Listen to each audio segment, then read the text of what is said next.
Hey, Rudy, good morning. Welcome to the stream. Good to see you again. Good afternoon for you, of course.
Yeah, well, like a lot of sports fans, I have a love-hate relationship with my team. So after all these years, I'm more of a glass half empty type of person, unfortunately, with my team. But we're playing somebody that is arguably really, really bad today.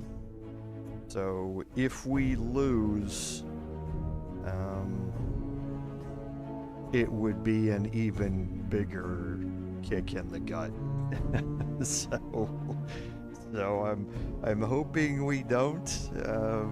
But like I said, yeah, I always plan for the worst with this team. But thanks. I hope I get to see a good one too.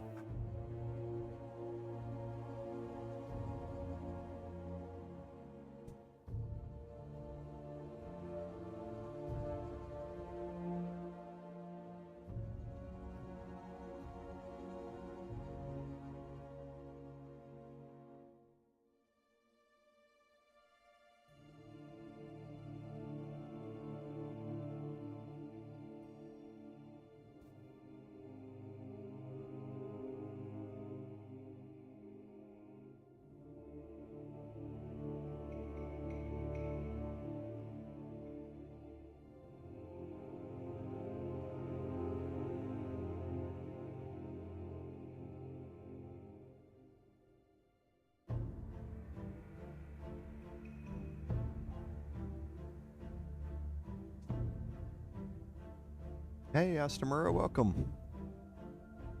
Good to see you again.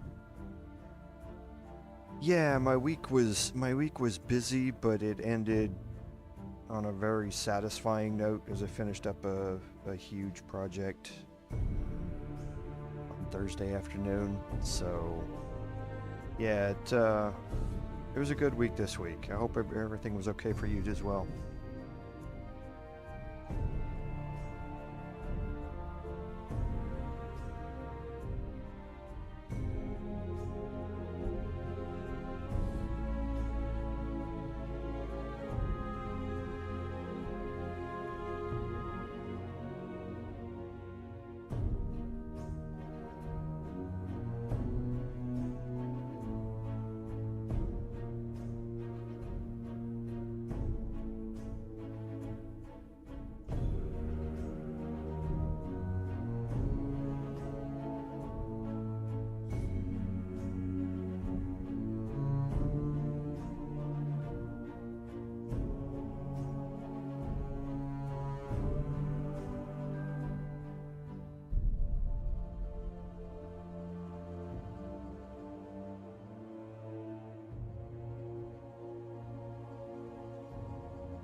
Welcome, everyone, to today's live stream, episode number 8 of our Solasta Crown of the Magister gameplay series. I'm Commander Jarvol, and I want to thank you for coming along on our journey today. So, on admin notes, the first admin note you should already know if you're here, and that's that this stream has moved earlier 2 hours in the day. I posted this on social media and on the post tab on the channel. The National Football League season has started here in the United States. This is week 3. The first 2 weeks I didn't have a conflict with the time of this live stream, but for the remainder of the season, for a lot of the games, they're going to be starting at noon Central Daylight Time here in the United States, and this stream was ending at 1. And that's just something that I can't do. So I needed to make a decision. Now, in the past, I had moved this live stream to Sunday afternoons. I'm going to try something new here for a little bit, and I'm just bumping it up 2 hours. That will leave me an hour to get things finished up, get video edited, and get out the door to head over to friends' places to watch the game. If I'm going to the game, this time slot will still cause a problem, but I'll figure out how often that's going to happen this year and whether or not I need to pre-record a live stream, or if I need to just for one day or something move this to Saturday afternoon. So we'll kind of play it by ear, but for now, this is the new schedule starting at 8 a.m. running until 11 a.m. Central Daylight Time, which right now is GMT -5 for all of my overseas viewers. So hopefully it'll work out. We'll keep an eye on it and see. So we think that's it for our admin notes. On our recap, last week we had picked up a new gem for our crown. And now we have embarked on a new quest. And we did some side quests on our way to the start of the new main quest. And that main quest continues today, where we start making our way to the monastery. Now, we've got some stops to make first, and the first one is where we are right now here at the waterfall. And we still have a couple of things to do here, and we're going to get a new companion that we're going to have to carry with us throughout the rest of this main quest. So let's go ahead and jump in here, and we'll take a quick look at where we are and where we left off last live stream.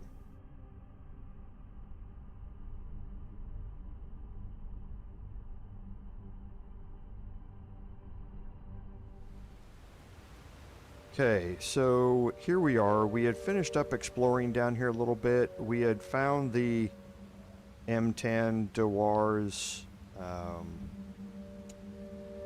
grave. That grave is associated with the acolyte background. So if you have anybody who has the acolyte background, that's going to trigger a subquest that goes along with that background. We don't have anybody with that background, so it doesn't necessarily mean anything to us. And we finished clearing out all of the cliff area up here. We made our way down past the waterfall into these ruins, and we're going to be crossing over this bridge here. Okay, so we do have enough for a level up. We're going to wait on that for just a little bit, though.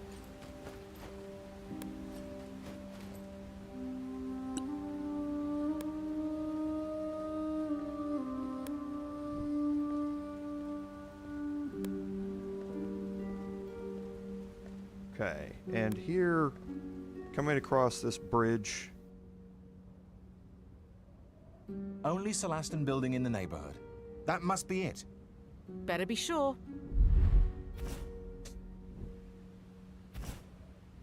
Okay, so now we're going to do some exploration around down here in this bottom area. This bottom area was accessible from here. We've seen all of this.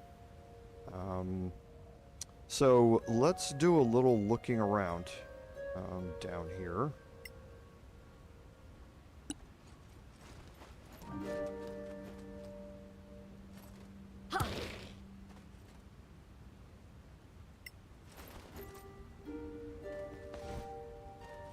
Okay, so here we've got some scroll of spiritual weapon, some ingredients. Okay, and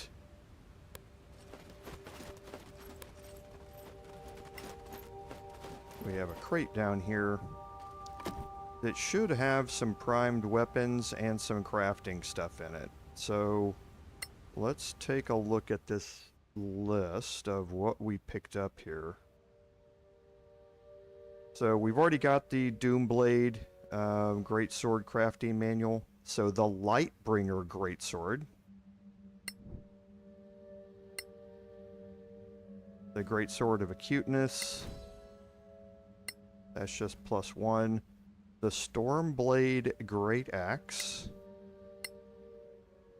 And the Great Axe of Sharpness, which again is +1.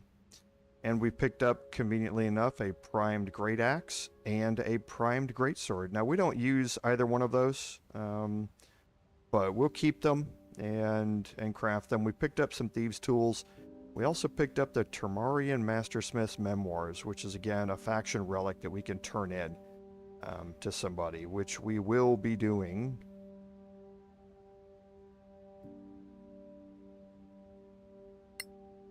I don't think this is magical.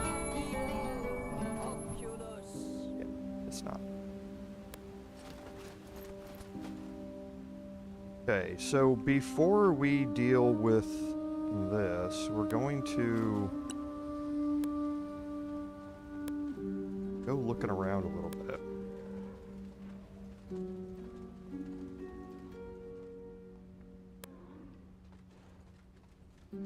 Okay, and we can see we've got a couple of Minotaurs down here. Okay, now we're familiar with Minotaurs from Baldur's Gate 3. They are not the funnest enemies to be able to deal with. So let's head everybody up here because there's some... we want to keep our distance if we can.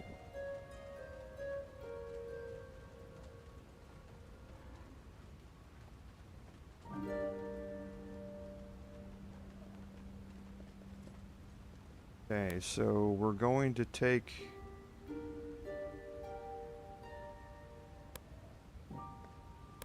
our Bard and Rudi. We're going to take Sharon out here. We're going to move her up a little bit.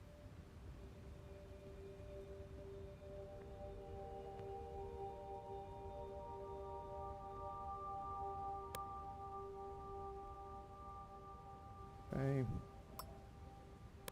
Then we're going to take M, our Master of Movement.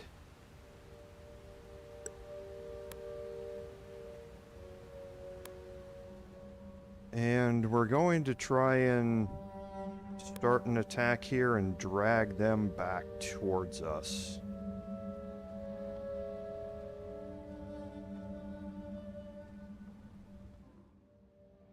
Let's change to our arrows +1. Can he get an attack here? He can't.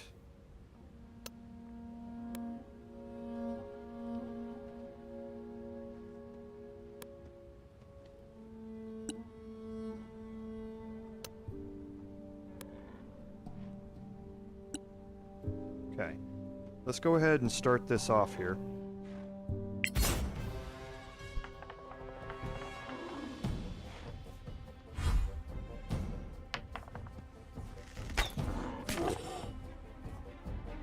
And now they're going to be tanky as all get out.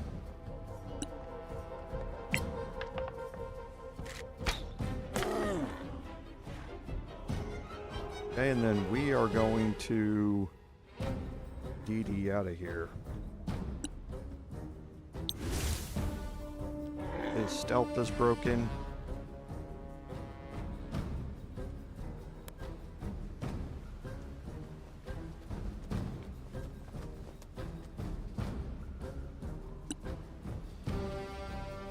Okay, we're going to ready a melee attack. Yeah, we'll leave that. We're gonna ready cantrip.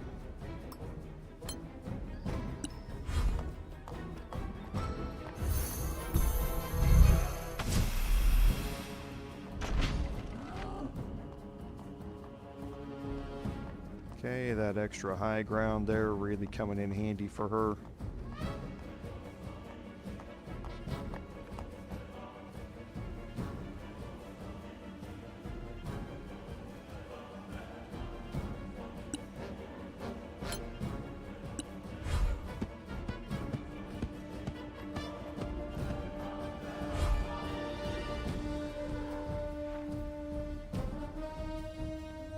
Let's focus down one of them.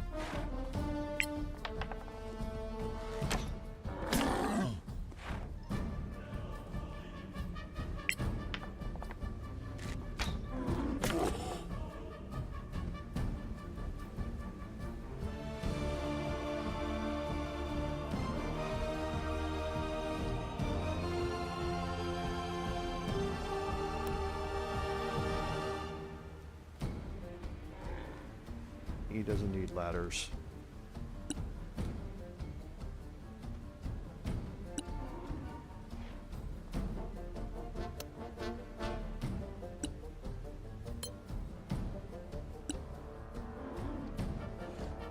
Okay, so we'll reapply malediction here.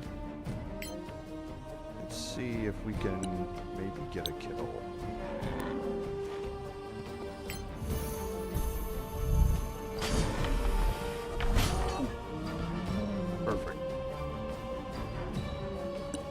Now everybody gets to focus on the next one.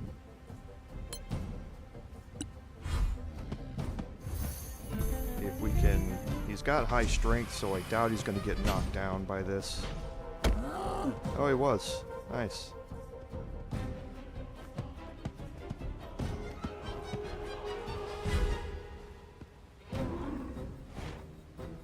Okay, so... let's move down here. And we'll get our flank on.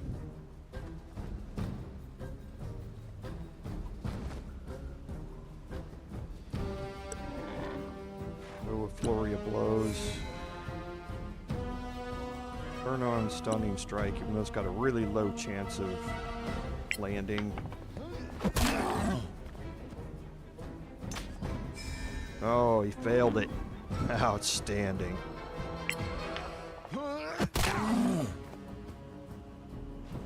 You're gonna have a rough time of it now, buddy. Just take a bunch of kicks to the face. Okay, and now we can bring Rudi down to get his flank on, even though he doesn't need it now because he's stunned.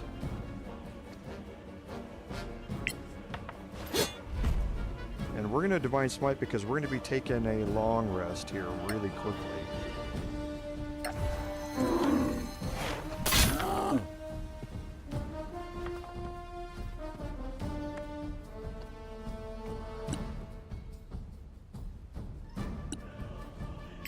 He's got like 1 hit point left.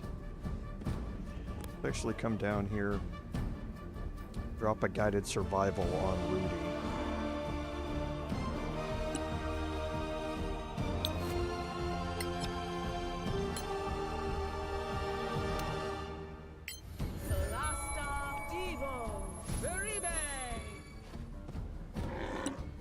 And then we will hopefully end this.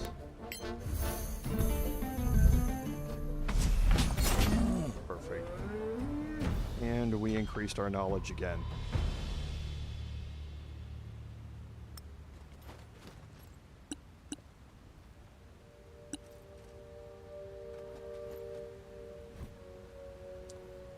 Okay, so picked up an amethyst. Nice.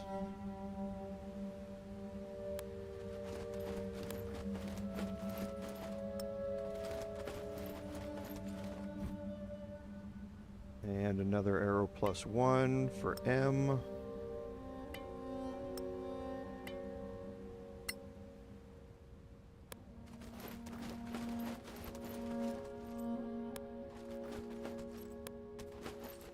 And then over here we have another chest.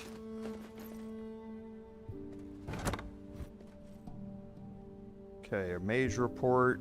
Scroll of Hail of Thorns. So let's go look at the...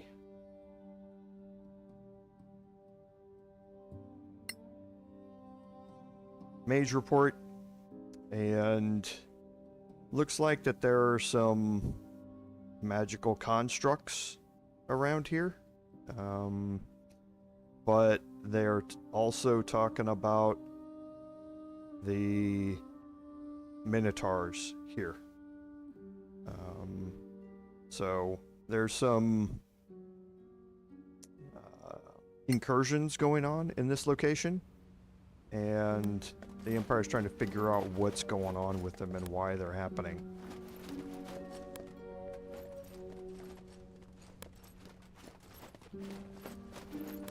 Okay, so we'll work our way around the back side of the mausoleum here, and there we have a long rest.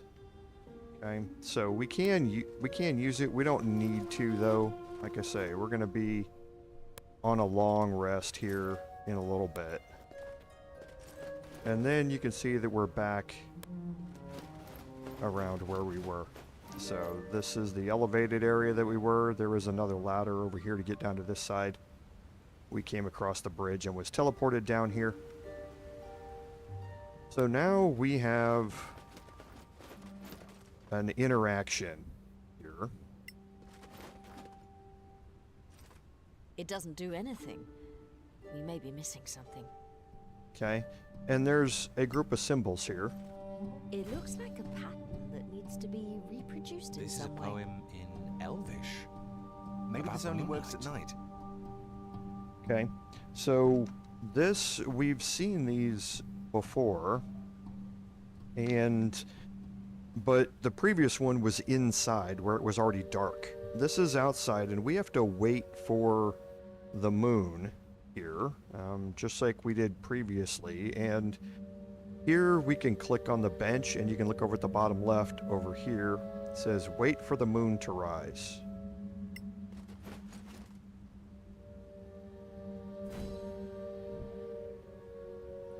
And now you can see the symbol here that we need to replicate on this.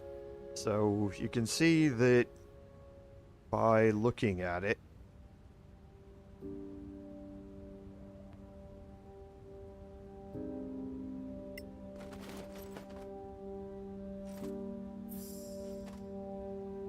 okay, we need that one.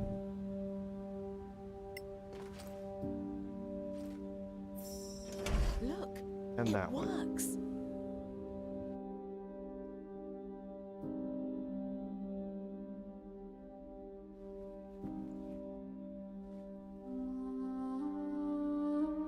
Who art thou? Old Elvish. We are friends, my lady. The master sent you? Which master? How dare you? Dare what? Come outside and look around.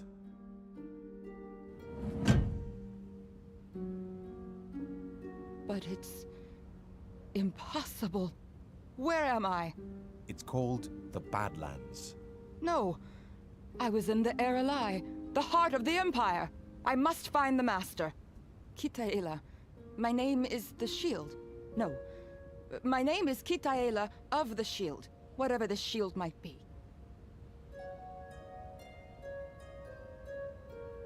Which master are you talking about? The master of... I can't remember. Erelai? The heart of the Empire? Yes. This tower was in the Erelai, a haven of peace. What is this shield you're talking about? The shield is the Master, and the Master is the shield. But tell me, what happened? 1,000 years ago, the Cataclysm ravaged the Empire. Cataclysm? My lady, what is the last thing you remember? I don't remember any cataclysm. I remember a large room. People speaking about a rift. A great threat to the Empire. Strange creatures with strange powers. Strange creatures. Yes, the Sorax, of course. No, they were called humans. Strange beings. With magic that was not arcane. They actually looked just like you. Fascinating. You witnessed a council of war. Can you recall anything else? One of the beings was wearing this crown, scintillating with gems. They called him Magister, with the utmost respect. But you are not him. Where did you find this crown? Scintillating with gems, you say? Yes. The crown was set with 8 large gems. We found this crown in another part of the Badlands. There are no Badlands. Just look outside, lady. The Badlands are real. And we had to fight Sorax to get the crown. Sorax? The scourge of humanity. They ran the humans out of Tiamat and came here to finish the job. The humans weren't the enemy? No, they were refugees, fleeing the Sorax. Refugees? Eager to join the enlightenment of the Empire? Slavery isn't enlightenment. Those days died with the Empire. Silence, wretch! The Empire can't be dead! The Empire died with the Cataclysm, and even if it galls me to admit it, it saved Solasta from a horrible fate. Their combined forces assaulted the rift. There was mention of the rift in the Erelai. They managed to close it, but triggered the Cataclysm, ushering a dark age. The Dark Age. Those Badlands you mentioned. Yes, 1,000 years rebuilding after near extinction. It can't be! I still feel the Master, and I must find him. Times have changed since you last traveled in the Empire. Still, I feel the pull. The pull?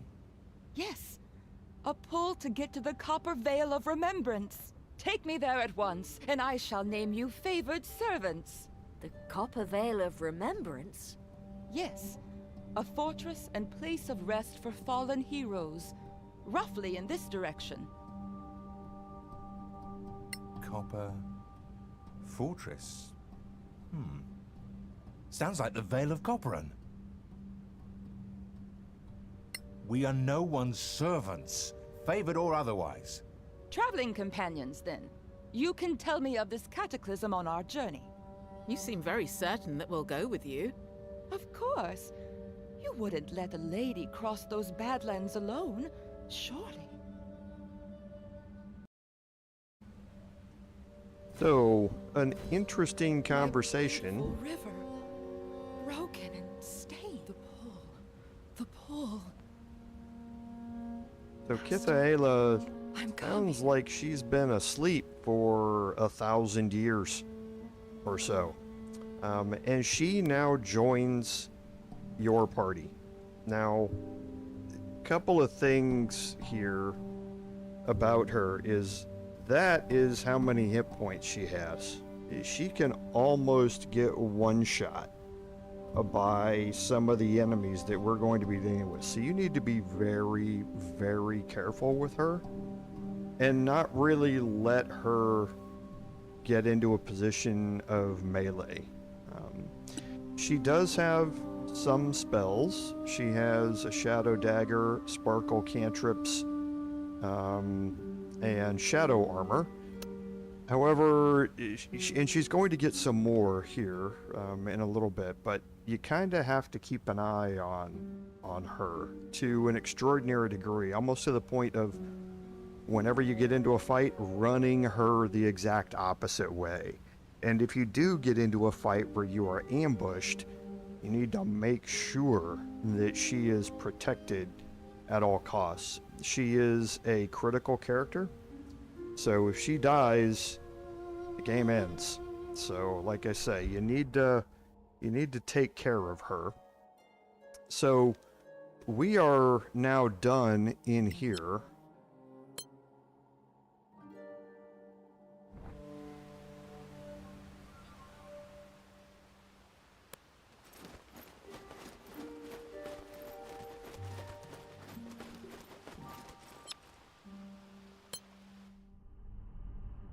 And we're going to get back on the road to Coparann. Now, the thing about this is that we're not going to be going straight to Coparann. We're going to be making, I think, 3 stops along the way. Stops that she wants us to make. Okay, so 2 days at our normal pace. And this is why I said we didn't need to take a long rest in there, because we're going to be taking one out here while we're traveling. So let's deal with some level ups while we're here. Okay, so our bard at level 4 that we took last time. We did that so that we'd be able to get our alert feat immediately, but we need to drop back into Warlock for a little bit, because at Warlock level 3 we're going to get our otherworldly patron here.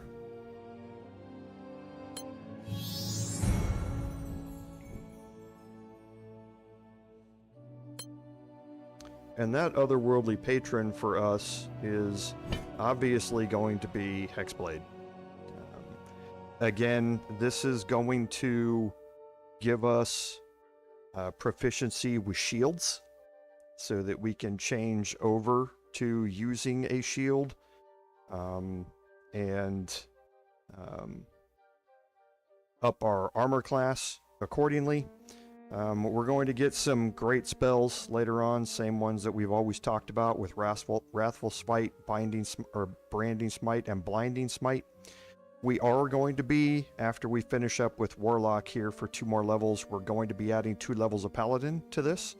Very similar to my build that I used in Baldur's Gate 3. And we now have Soul Empowered. So we lift the restriction on single-handed if you take Pact of the Blade. And we get access to Soul Hex. Okay, so our critical threat range increases by 1, and we add our proficiency damage to it. The Hex Blade is just something for a melee-based bard like this that there's no reason not to take it. We're not going to unlearn any of our invocations. And now we get to our spells. So we're not going to unlearn anything here. So for our class spells, there's not a whole lot that we want to do other than Misty Step. Having that ability to get out or into difficult situations is always very, very useful if I'm going with a melee character. So for our Paladin...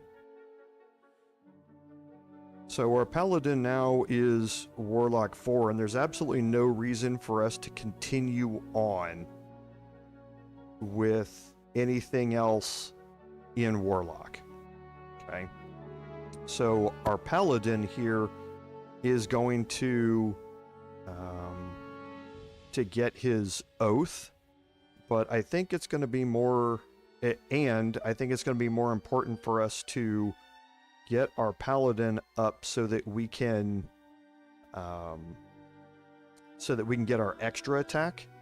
I would love to focus on Fighter for a couple of levels here to get to get action surge, but I think it's probably better that we get our extra attack, which is every turn as opposed to once per short rest, to get that extra attack. So we're going to go back into Paladin here.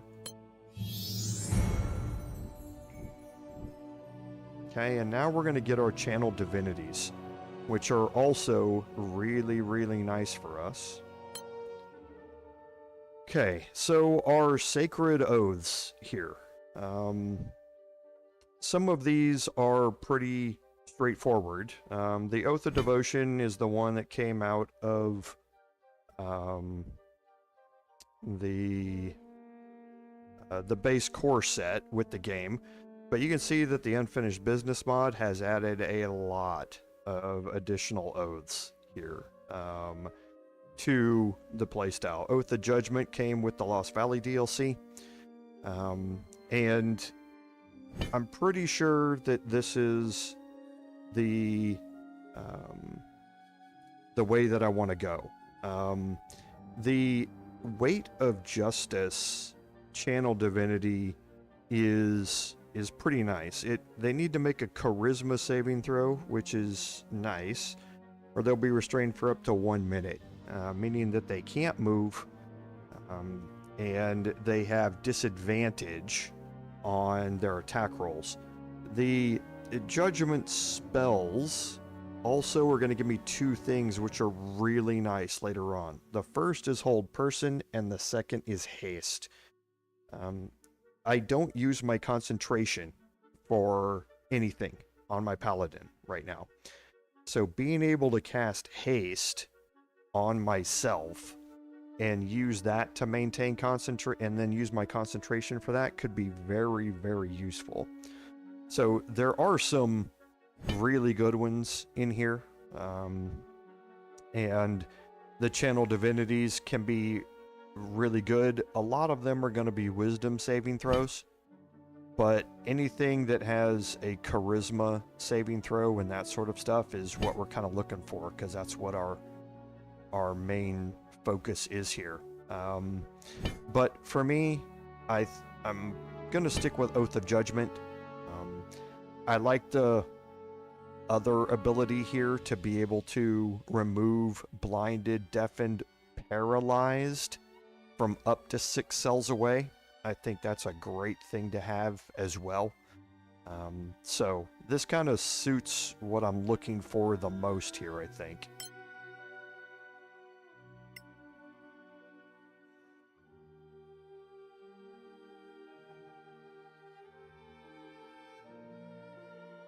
And yeah, that's all good.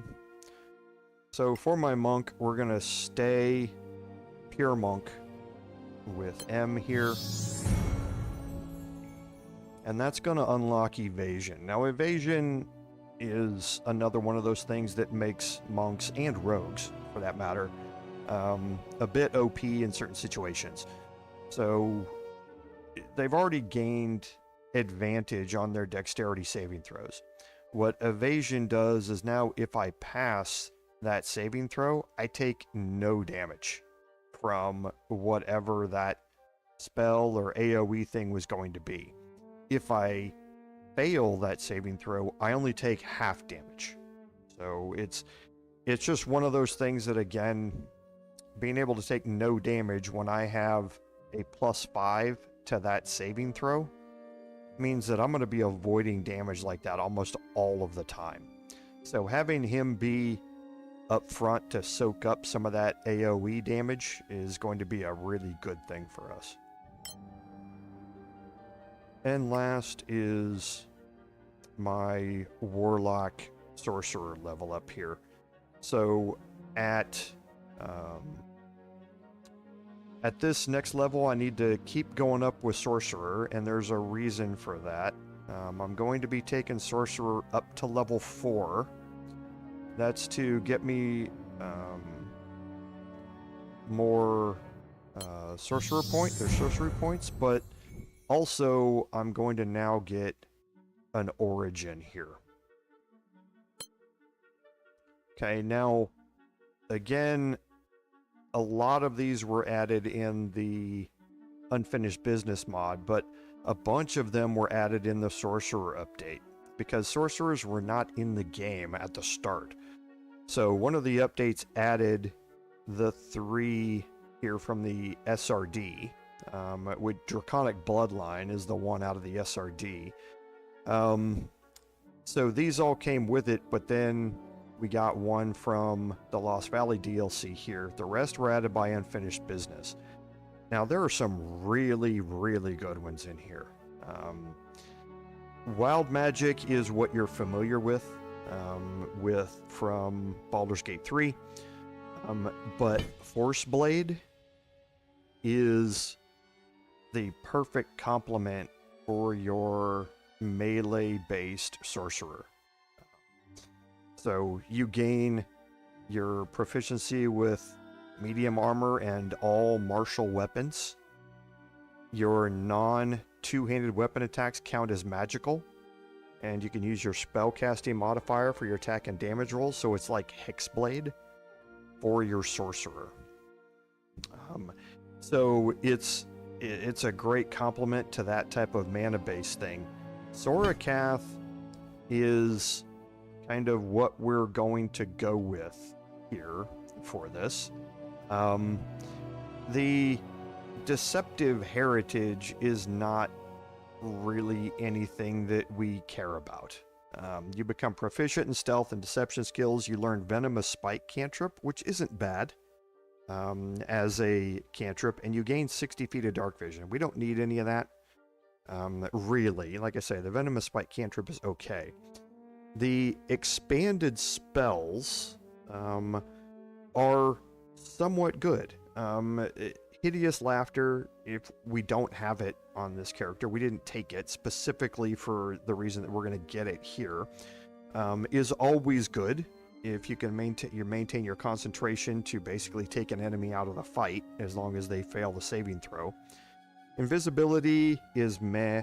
Greater invisibility, though, however, is really good.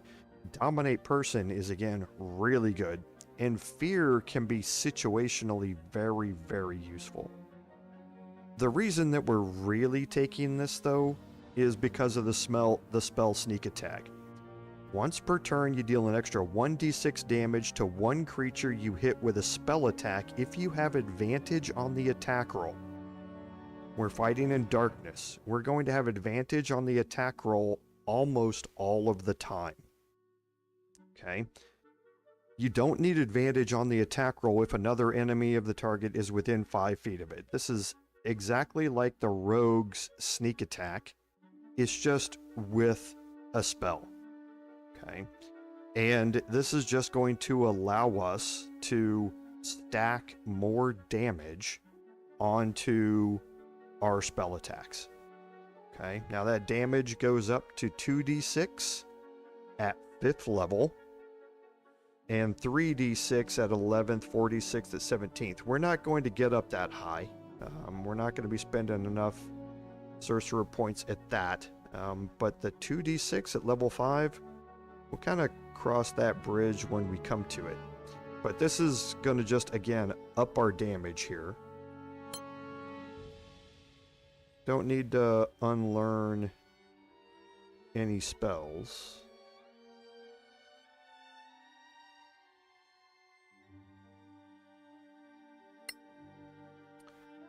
Okay, so for our class spells here at Sorcerer, looking at level 2 is kind of what we're focusing on here.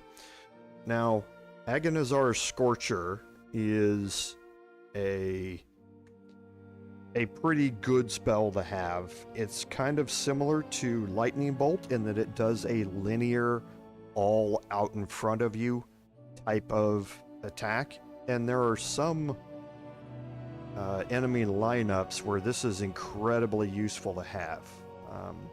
So I'm going to take it, and I'm also going to take Scorching Ray. Scorching Ray is, again, one of those ranged attack rolls. So your sneak attack will apply to Scorching Ray when you do it. So again, just one more way to apply that damage from the spell Sneak Attack that we just picked up. Okay, so let's resume our party, or our travels.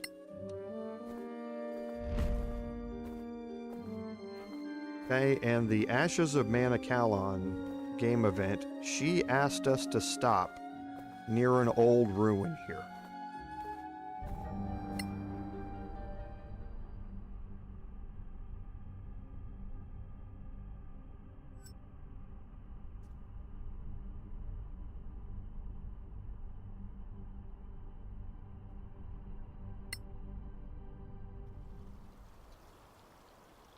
Okay, so we are immediately going to go into cautious mode here. While we do some looking around. Yes. This is the place. What do you mean? But it's impossible. How do you feel? I propose we set up camp and get some rest. I don't think that's a good idea. I must find the Master. Shouldn't we go to Coparann? I say we go. Yes. Okay, so let's do a little bit of exploring here. No slaves, no gates. This travel is exhausting. Okay, and you can see that we have a chest down here. Okay, and the way down is here. Now, as soon as we do this, we're going to get an ambush. Okay.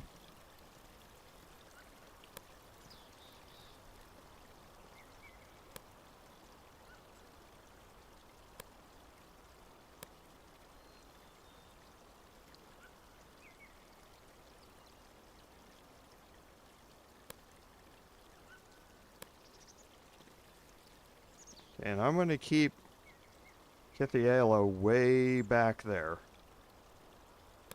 while I do this.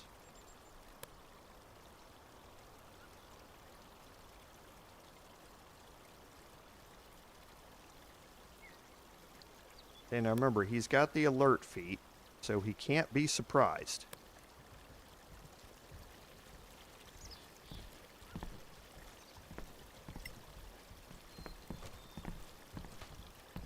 Okay, so it's trapped.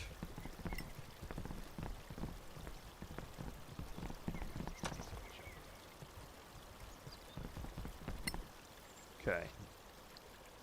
And now you see we have an orc berserker, an orc chieftain, and an orc archer here. And now if we change to Sharon, and we look at Agonazar's Scorcher, okay, you can see we might have an opportunity here to do some damage. So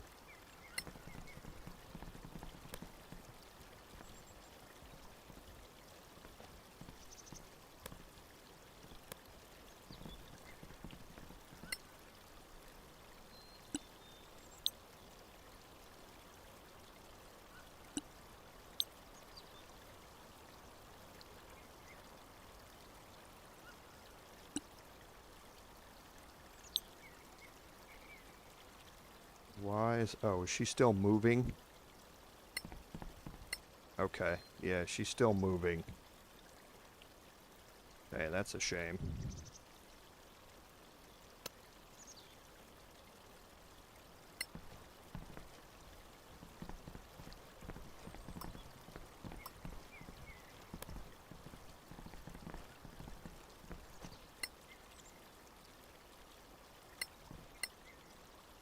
Okay. See if I can get it here. Again, I wish there was more than one here. They kind of all moved back away.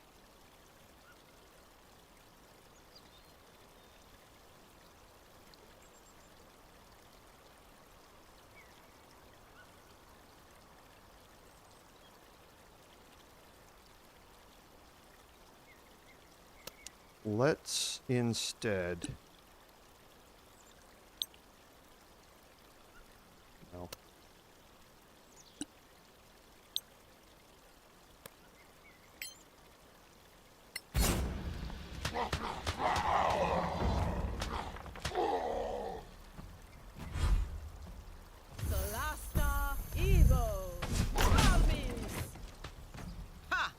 That must have hurt.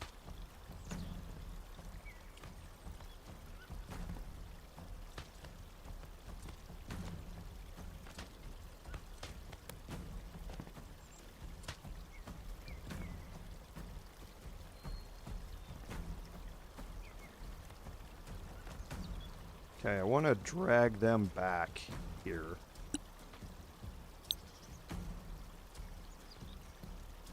Solasta Encho Inure. Okay, we're gonna leave her completely back here. Okay, out of the fight for now.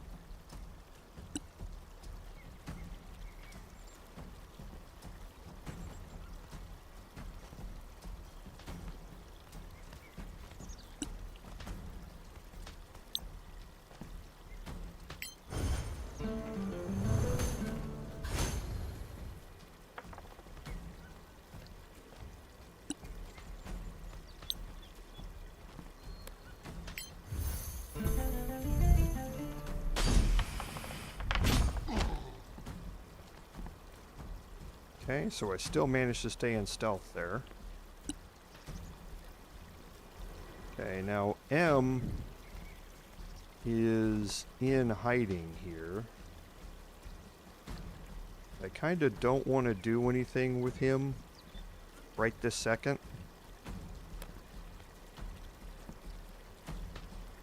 I'm gonna wait for them to move up. Damn! He got seen.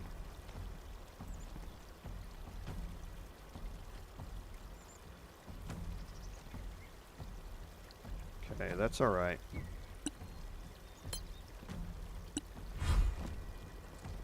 Stashing.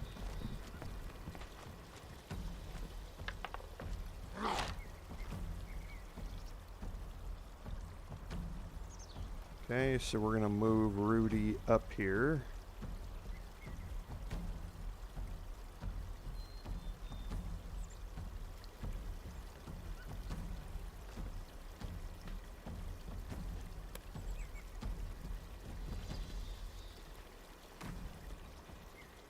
Perhaps if you tried to be loud instead.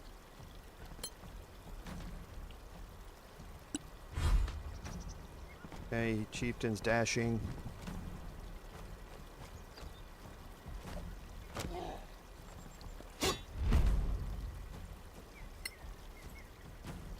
Viribe!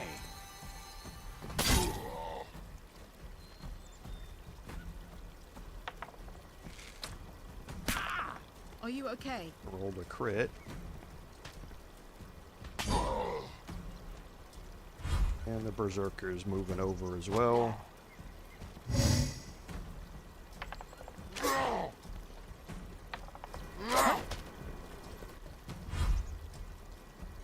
Okay, so now let's see.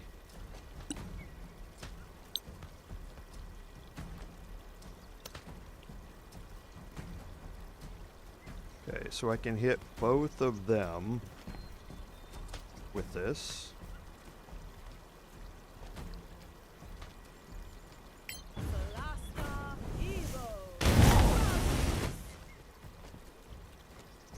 Okay, the orc chieftain failed it. The orc passed it, but still got beat up.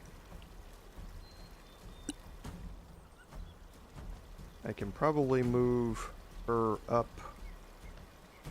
a little bit for a shadow dagger strike. I don't even need to move her up.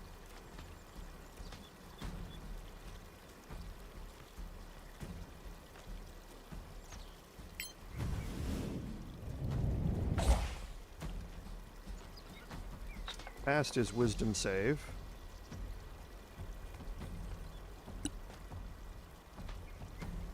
Okay, now with me, again, remember what we have. We have Repelling Blast.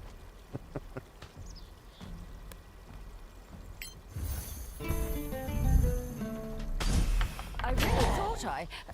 Never mind. So yeah, we'll take that. And this is kind of why you want to fight up here at the front of this bridge, is because it knocks them back 2 tiles. So being able to get them positioned so that they're going to fall back off of this is very, very useful. Because now M can be on cleanup duty down here.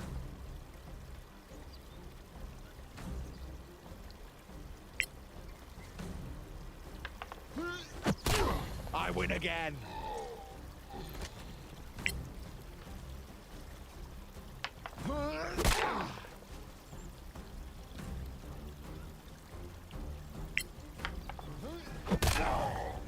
And there we go.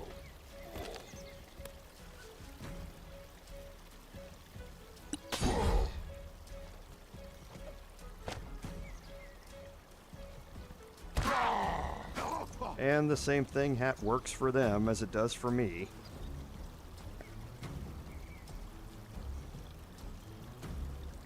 I rolled a 2 on my strength check. It was a 50-50 shot because the orc has +3 on his. He rolled a 16, I rolled a 2. So, yeah, that's a thing. So, I can, however,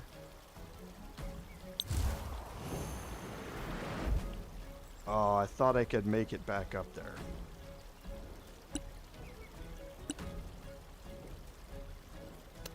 That's a shame. I thought I could make it up there.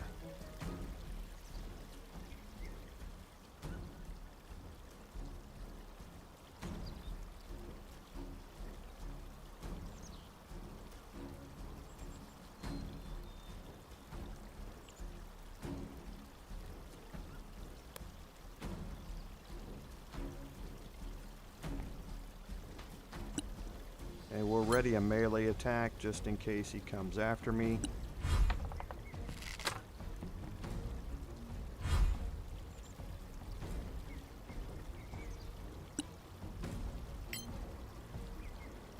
I'm gonna take the attack of opportunity here.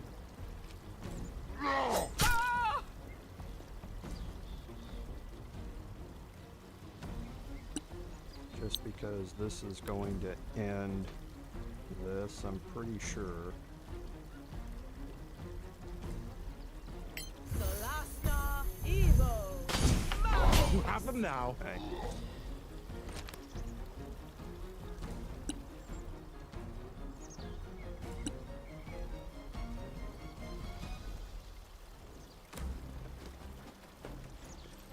And I now have access to proficiency with shields.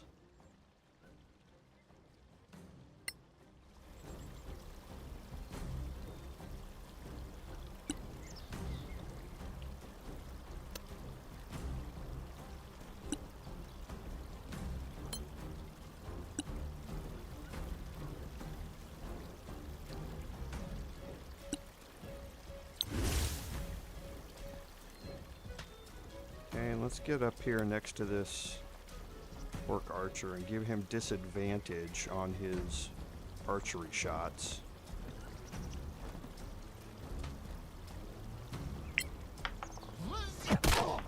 You'll die like the rest.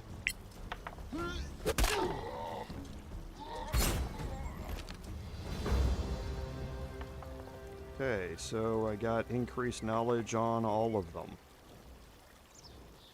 So let's take Rudi back down here.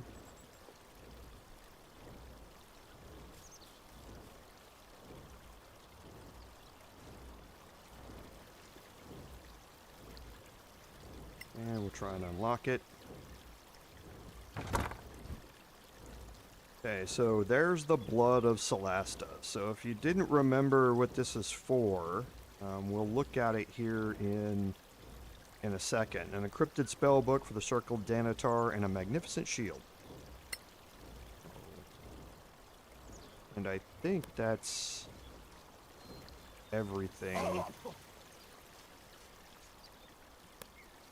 What just happened to him? Oh, his angelic flight ran out. I was wondering what happened.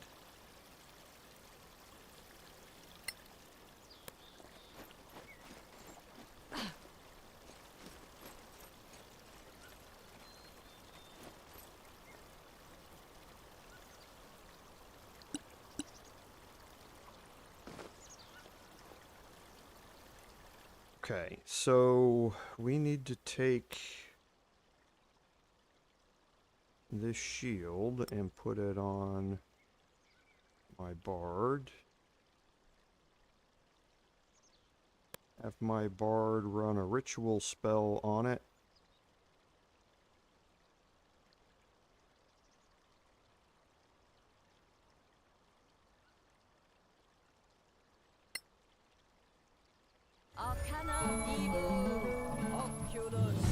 And it's a shield +1. Okay. So now either one of my 20 armor class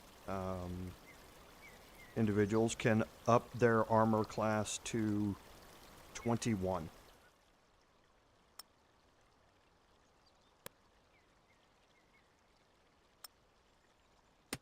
There you go. Okay, so anything at the 20 level is starting to get really good. Getting above it is all just a bonus for your 2-hit chance. And I wanted to look at something.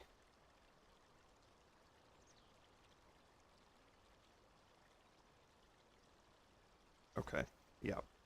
So we got +2 to saving throws against necromancy spells and cast Raise Dead, which we can't use yet. It takes 3 charges. The number of charges goes up according to how many gems you have in the crown. But as you add new gems, you get new properties and new functions that go along with the crown. So we forgot to look at that last time.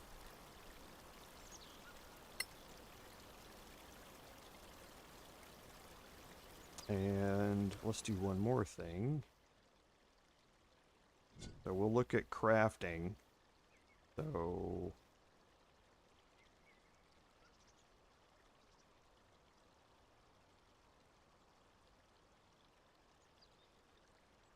Whiteburn needs blood of Solasta. Okay, and now we have it. Now this is we need a primed short sword for that to be able to craft it. It's not going to tell you anything about what Whiteburn does until you get it, but that was the missing component that we needed to craft Whiteburn. So we're definitely going to be looking into that here pretty soon.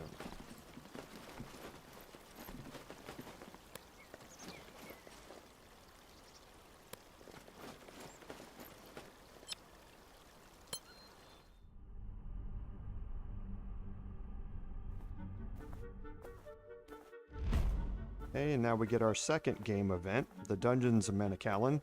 So again, she asked us to stop to at what looks like an old Imperial prison.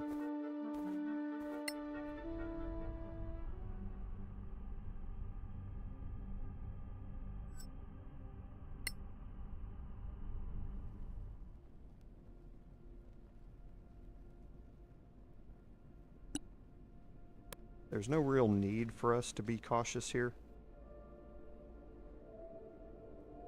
This is the place. I have a bad feeling about this. Where am I? Are you kidding me? I must find the Master. Are you okay? Yes. We just want to help. She's crazy. All right, let's just keep going.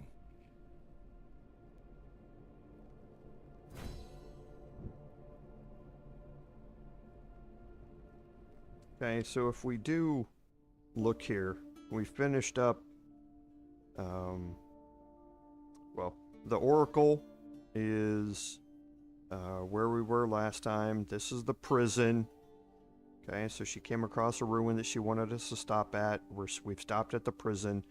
And now we need to keep going on toward Coparann. And again, we picked up the holy symbol for the apostasy quest. This is not the background version of it.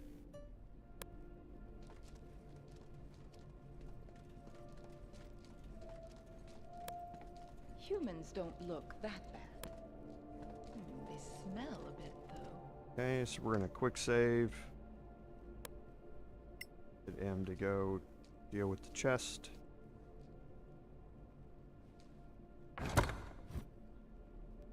Okay, so a superb great axe that we'll need to take a look at. A primed scimitar, a bronze crown, which is just something we can sell, and an amethyst.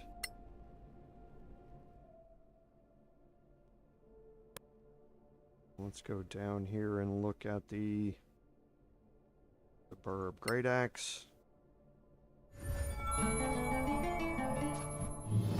And that's a great axe +1. Again, not something that we're really interested in because we're not using any two-handed builds here for this. But the prime scimitar is useful. It's going to come in really handy a little bit later on.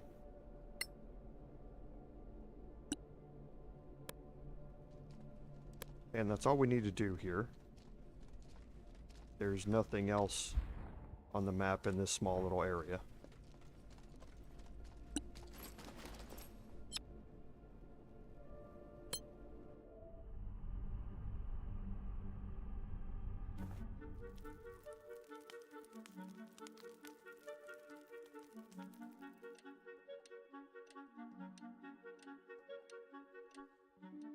Okay, nothing new we need to do here.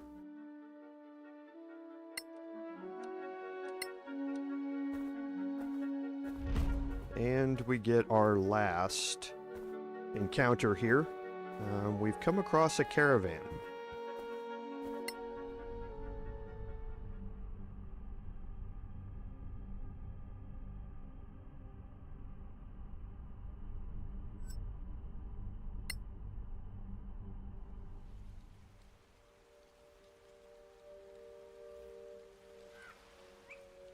Okay, so let's kind of move up here.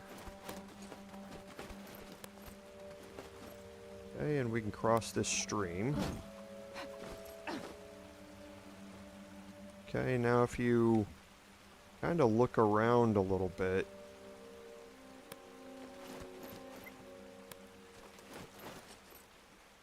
Over here, you can see that there's something up here.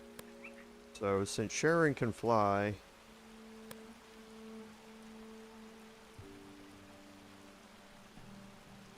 we're going to take her over here, and we're going to have her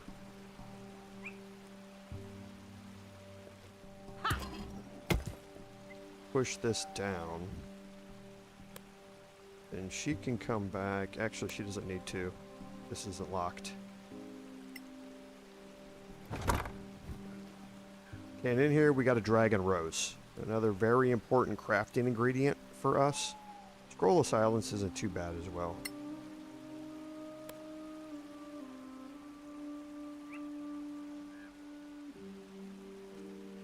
And I think this is just another way across here.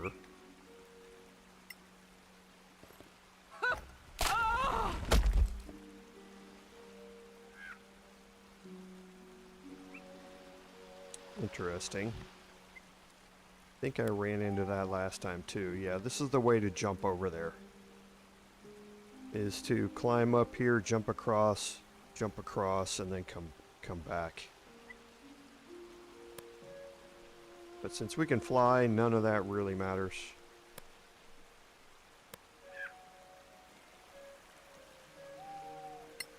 Okay, and you can see that we have some merchants and that sort of stuff up here.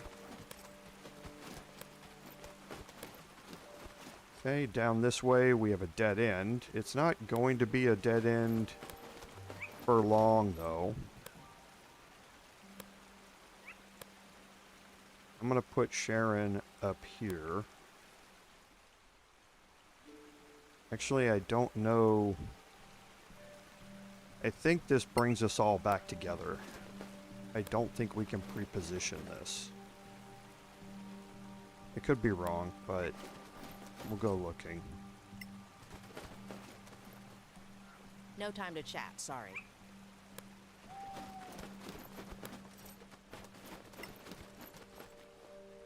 I'm busy. Go see Galar. You want to buy something? Ask Galar. Okay, so they're sending us to Galar Sorry. here.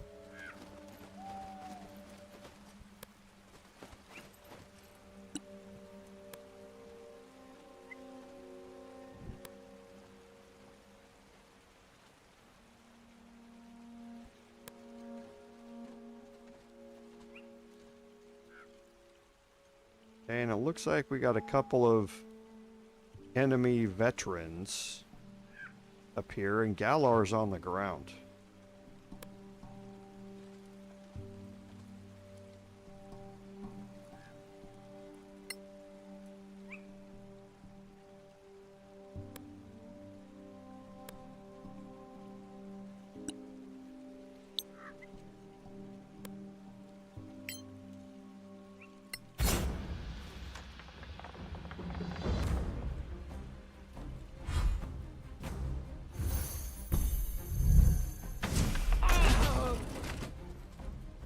Believe it.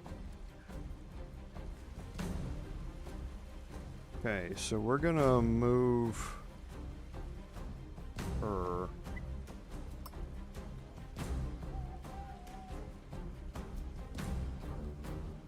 up and out.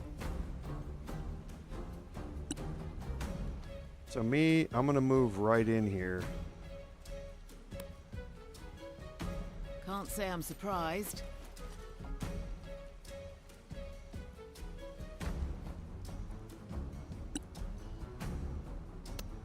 And I need to deal with that.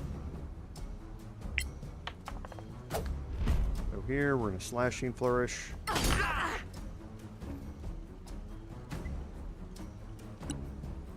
Okay, Rudy's going to come in here. Even the dead could hear you.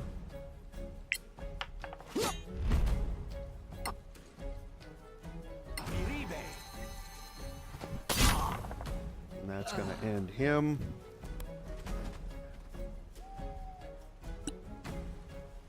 Okay, Kythaela, we're just going to move over here, because you see we have a Dark Weaver.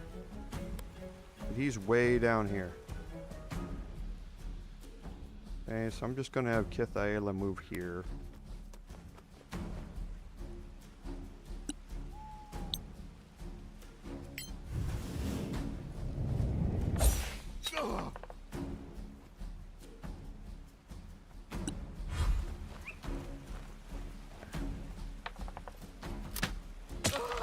Hold firm. You've endured worse. Alright, go get him.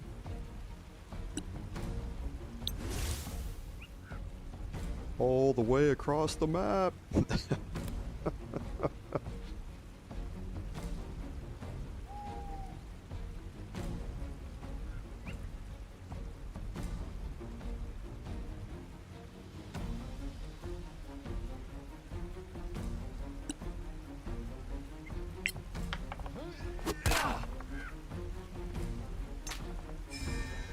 Failed the con save.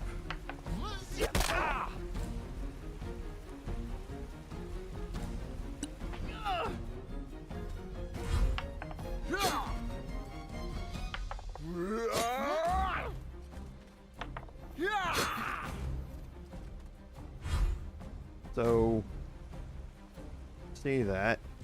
Extra attack with the main hand and a bonus attack with the offhand. So the veterans can be pretty dangerous. You want to make sure that you're focusing them. Solasta. The Dark Weaver can be very, very annoying though. Solasta. Evo. Malmi. Now. Oh, and I missed one.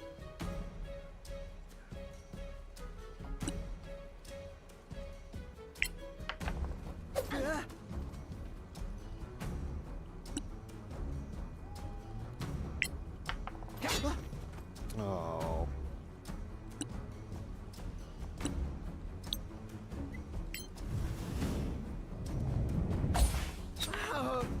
Again, failed the wisdom saving throw. He's stunned. So let's just end him.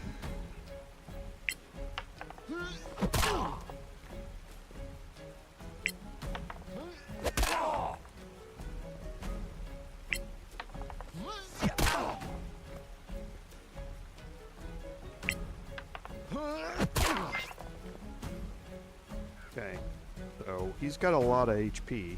Forgot about that.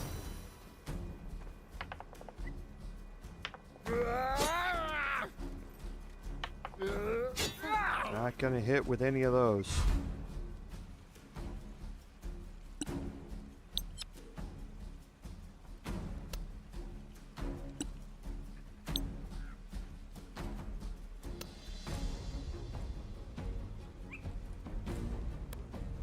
Solasta, evil! Mummy!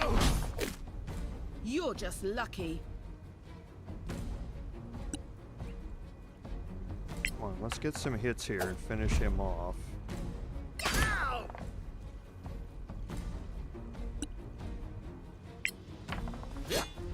Okay. I trained hard for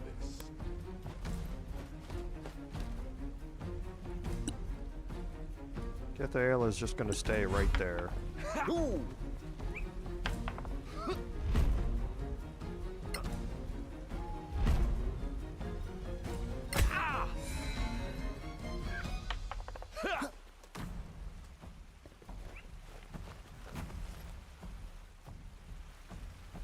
M's like, I don't think so.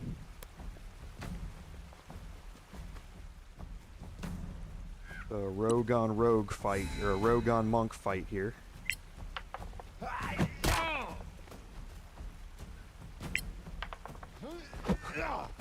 won't miss next time. Better not.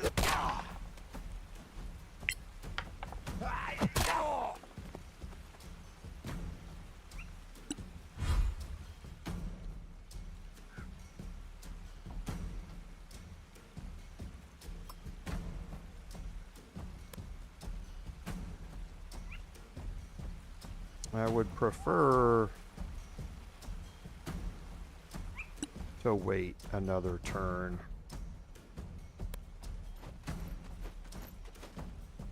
With everybody here.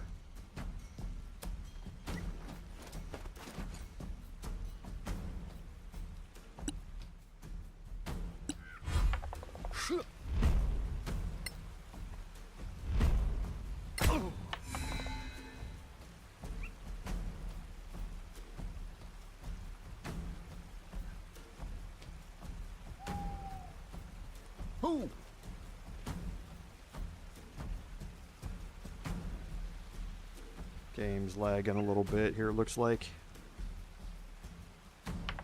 Huh?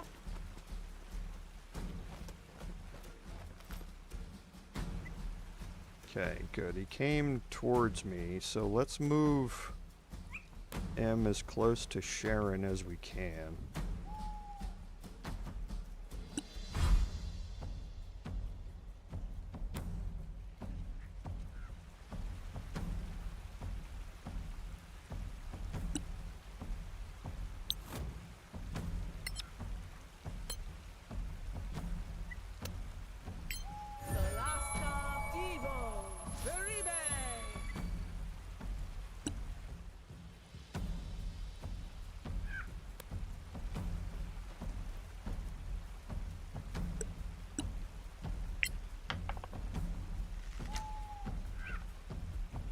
I thought you could fight!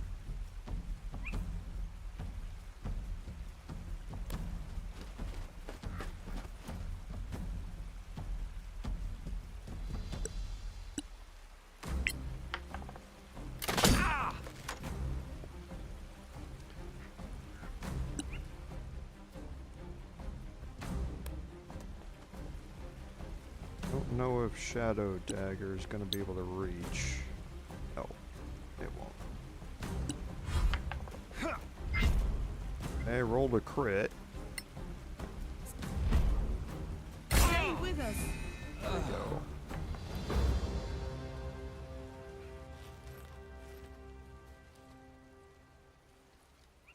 A timely arrival. Many thanks for your help. Clear skies, friend. What's going on here?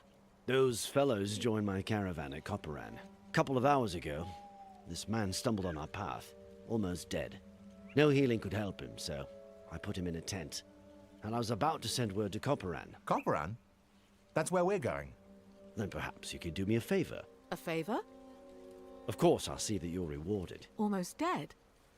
Sick? No, wounded. Deep wounds. Ripped open, as if by sharp claws. We found him near the road. It looked like he had crawled there. Claw wounds. And no healing could help him? That's right. The wounds were oozing. It's a wonder he was still alive. Why send word? Because this man was a corporal on the Coparann watch. You want us to take word of his death to Coparann? Yes. Take this note and his personal effects to Sergeant Nikkanen. Have him countersign the note, then see my agent. He is the owner of the general store. Meanwhile, get some rest and share our camp. We can even sell you some equipment. Many thanks for your hospitality.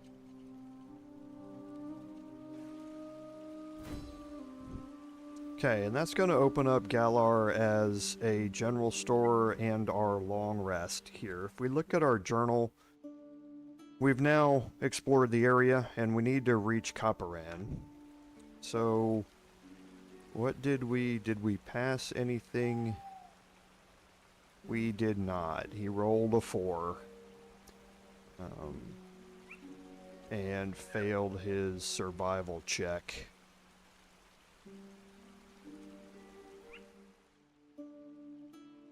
So just one more unknown.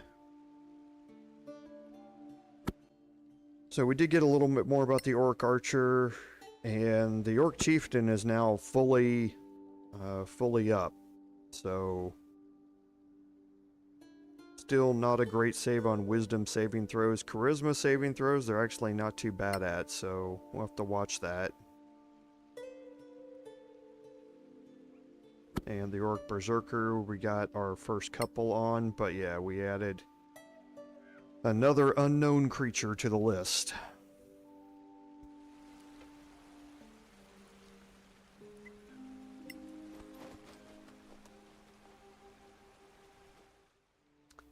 Okay, so he's with the Principality of Maskarth. Okay, so we're getting a 20% rebate from him, so we can use the opportunity here to sell anything that we don't want to carry around. It's not really a big deal probably for us. Like I say, we're not even halfway to our carry weight, but we might as well get rid of what we don't need.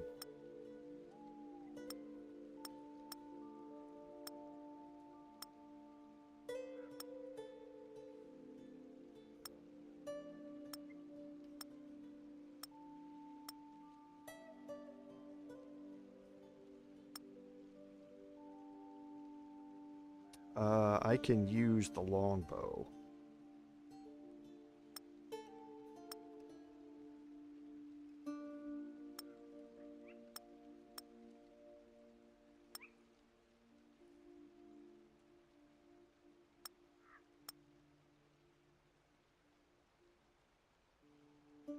So the scale mail +1 we don't need anymore.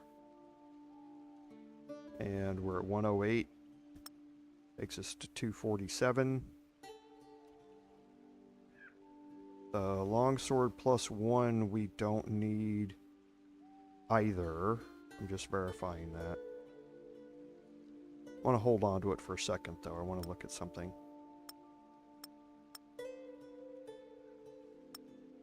Minotaurs, don't need the torch, short bows.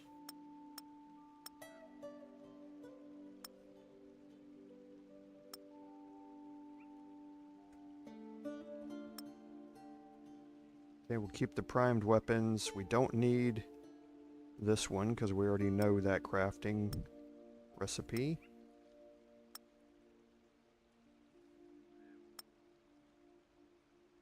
And we don't need the great axe +1 either, so 334 to 427.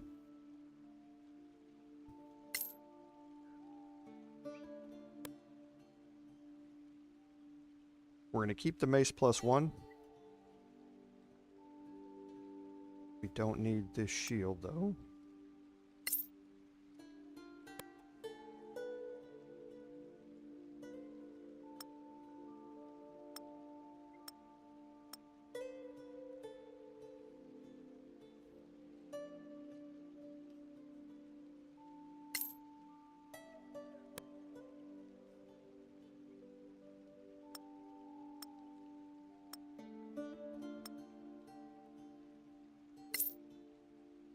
Okay, now what does he have? Is he selling the heavy crossbow yet? He's not. Yes, he is. So we're gonna buy a heavy crossbow. Replace our light crossbow with the heavy version. There's a reason for that.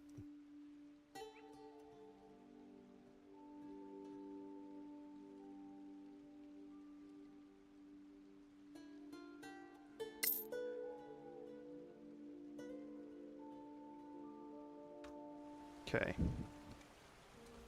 Let's go back to Rudi and we'll equip that.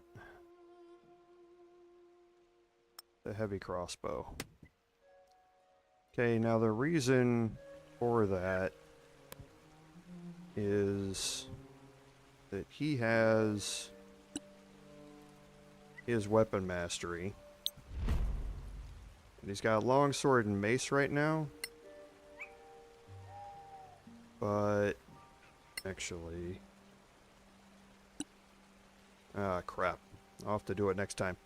I didn't think canceling out of that would do it, because I think I clicked the wrong one. I want to leave longsword on there, and I want to get rid of mace and put heavy crossbow in its place. And that's because of the weapon mastery for crossbow. The weapon mastery for the heavy crossbow knocks enemies back. And again, you've seen how useful that can be. I have it on one of my characters right now on my bard with repelling blast. I'd like to get it on another one as well. So, but for now we're not going to do it. And what time is it? 11 a.m. Look at our map real quick. Yeah, this is what I thought. Need to head back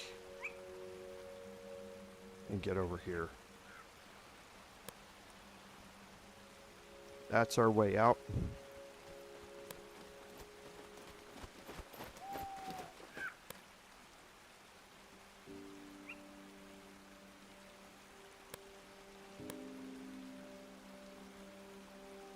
Don't know as if... yeah, we do. Okay, so you need a character with fly to get back here.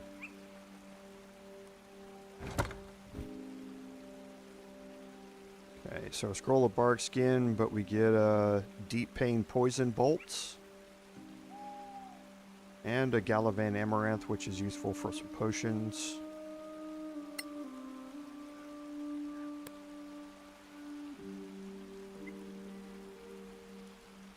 So let's unlock that crafting recipe.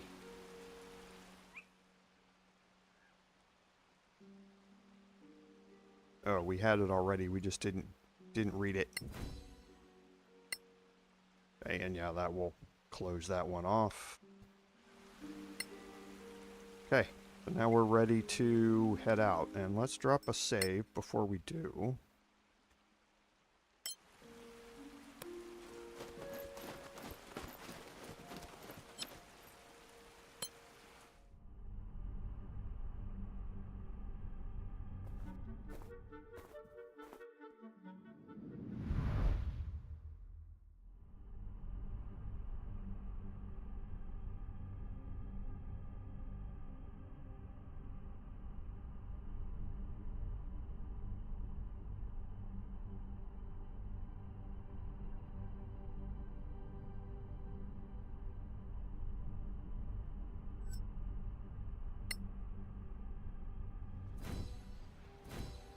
Okay, and here we are inside of, or at the gates to Coparann.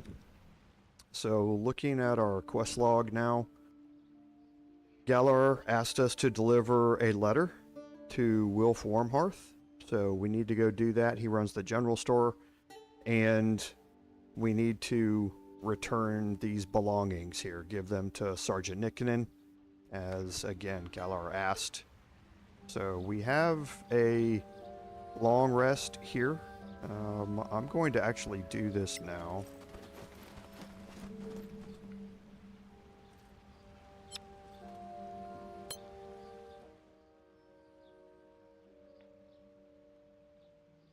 I'll start the day fresh.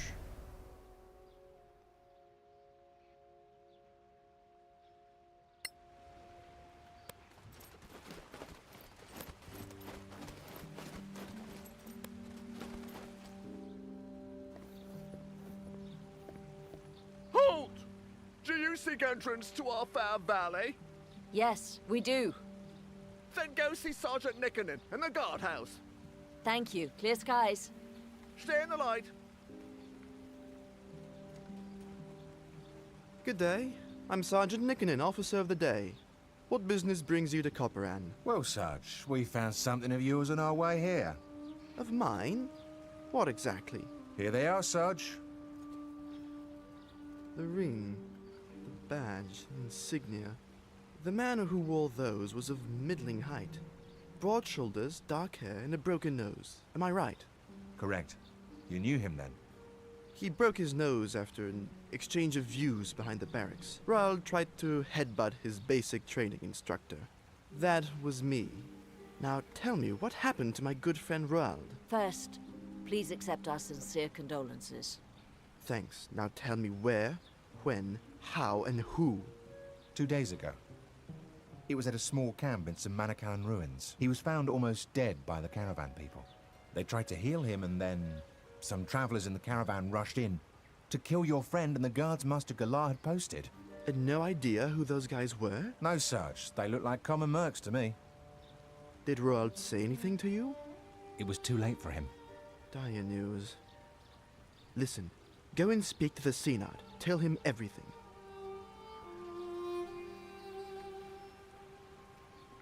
And why not the Baron?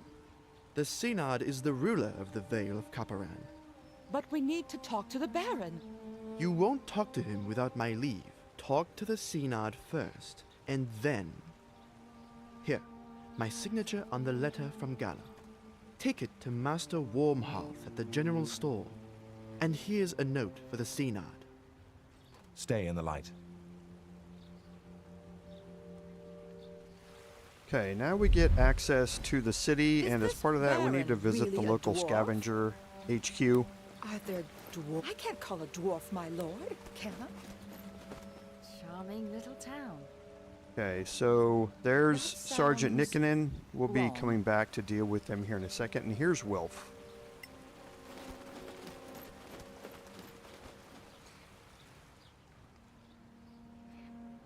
Well met, what can we do for you on this fine morning? Clear skies to you. Master Golden Tongue sent this letter. Of course, of course.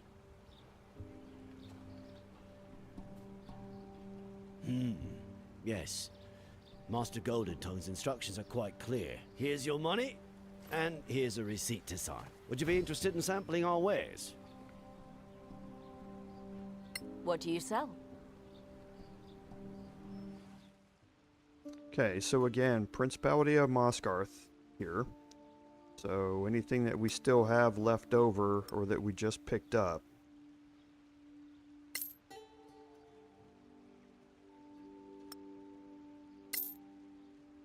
Tired of carrying those around. Gonna keep one flame source.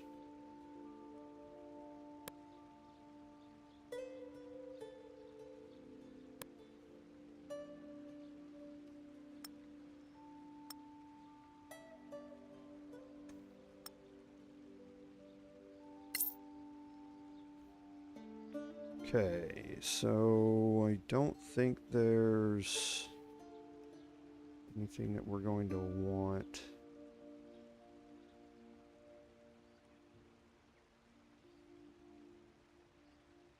He's got the Punisher battle axe is pretty nice.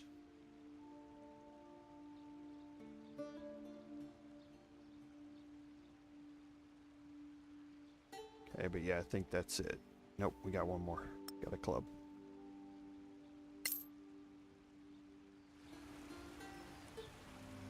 Okay, so let's have a look around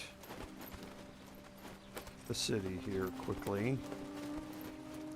And we want to make our way to the quest marker about talking to the Synard pretty quickly, because we can go look around and we can attempt to talk to some people, but most people are going to ignore us until we have this conversation.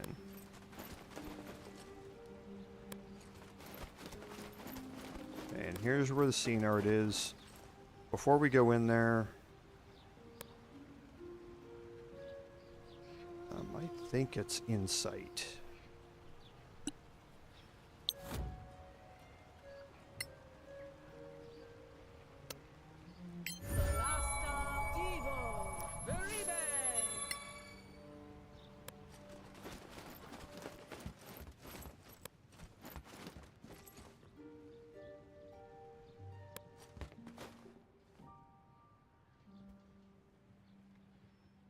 Clear skies.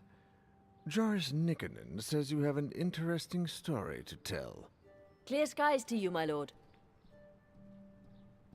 Well, it all began when we came upon this caravan. Go on.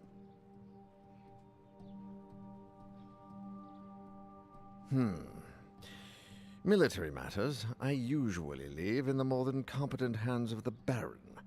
But Nikkonen sent you to me.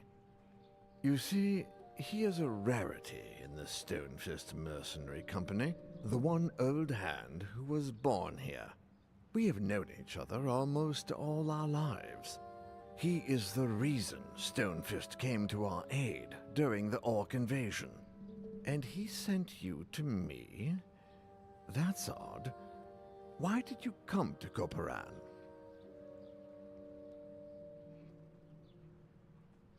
The Stonefist Mercenary Company? Our military force, since they helped us repel the Orc invasion. Who's Stonefist? Gromnir Stonefist, founder of the Stonefist Mercenary Company. An Orc invasion? Happened about 15 years ago. Several tribes got together, whipped to a frenzy by a shaman. They hit us hard and opened a breach, got a foothold in the outer works, and were about to hit the town. Then Gromnir hit them from behind, and they were between hammer and anvil. That doesn't answer my question. Our current mission is to escort Lady Kythaela. Coparann was the seat of her family before the Cataclysm. And Lady Kythaela is on a nostalgia trip? Far from it. One of her ancestors left family heirlooms hidden in the fortress. Among those heirlooms, we hope to find clues about the next stage of our quest. Old elven nobility. I am sure I have never seen you before, Lady Kythaela. So tell me something about Coparann that a newcomer or even a casual visitor can't know. In a side valley, there is an imperial mausoleum of Lanarak, home of the honored dead. What's Lanarak? A very particular kind of marble, very precious. The traditional stone for the honored dead. A place of remembrance? Yes, for the honored dead who fell in battle for the Empire. There is indeed an ancient imperial mausoleum in a side valley, sealed off since the fall of Manacalon. Not many know of it. Thank you, my lady. I am convinced. As for the rest of you, you said you were sent by the Legacy Council? We see a lot of Council agents on their way to the Badlands, and they bring a lot of rumors. So tell me, is there any truth to the rumor that the Sorax are back? Yes. Can they truly possess others? Not possess exactly. What they do is worse. If you believe the tales that the paladins of Einar recovered from their archives. Do me a favor. Walk around our city, talk to the people. Then report your impressions to Sergeant Nikkonen. Not a word about what you told me, though. And I failed. Clear skies to you, Seynard. Horrible roll.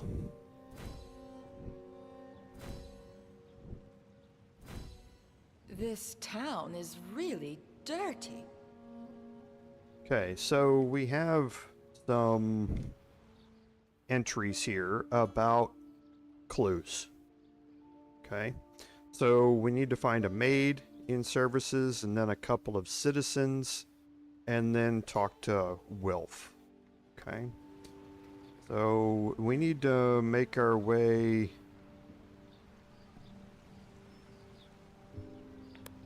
over here as well, because we need to go talk to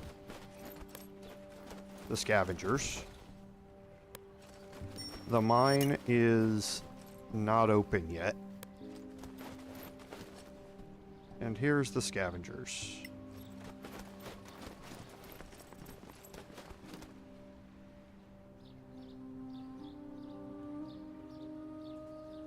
Are you the local boss of the scavengers? Yeah, you could say that. Not bossing much, I'm afraid. We used to have adventurers raiding around here, but now, just one. One? Yeah, she's around somewhere. You might run into her. We found an old Temarian monastery south of here. Yeah? Tell me where. We'll take care of it. Okay, and let's check the scavenger board.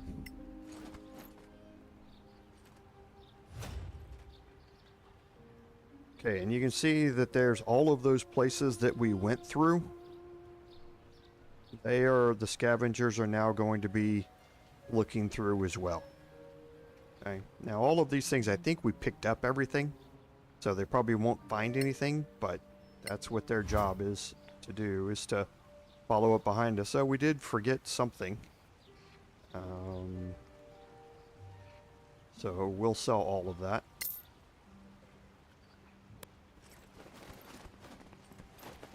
Okay, and again, the mine's going to be closed off for a little bit. You can go meet with the local cleric here.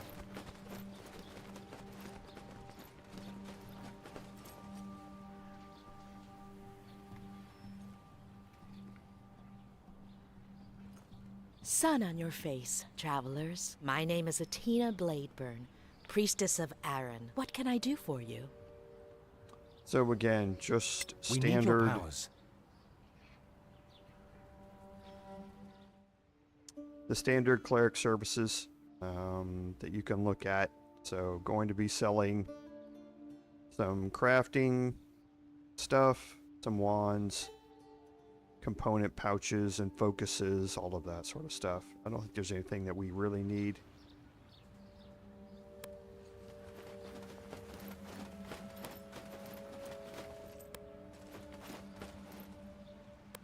Okay, we can't get into here yet. We're going to be going there later. Here are the two citizens.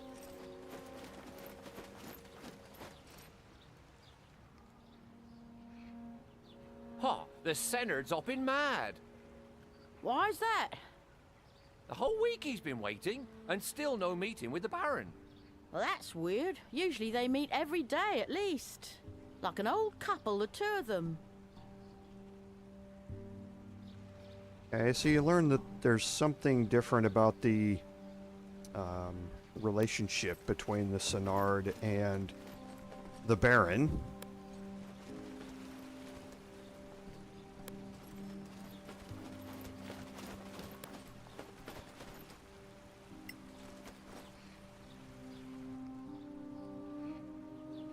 Well met, what can we do for you on this fine morning?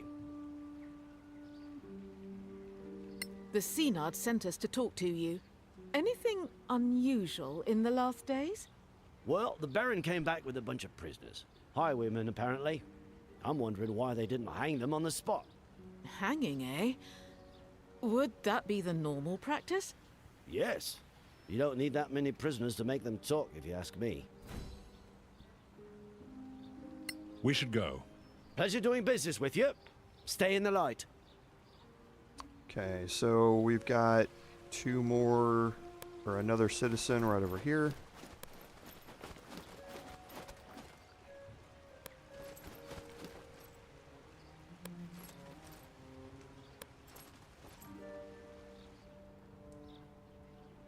It's rather silly, really, this young man. He asked me for a specific design so he could propose. So, he probably gambled the money away. Not him. Straight arrow. On the fast track to Sergeant Orion. I asked around. So, where is this paragon of yours? Consigned to guard duty. A whole week. And that just on his return from patrol.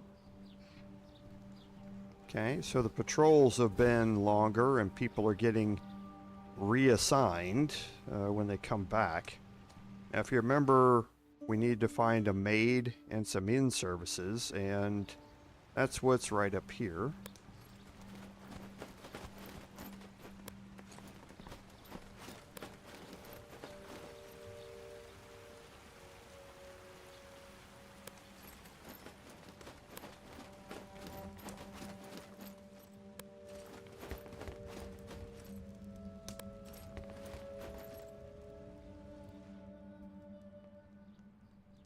Sergeant, when can I see my Eric?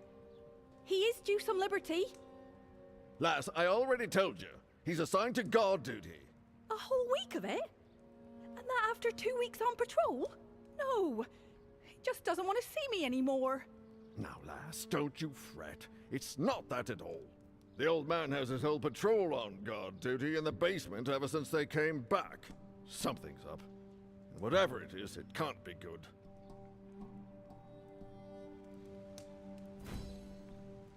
Okay. So you learned that the whole patrol on guard in the basement has been a little bit strange.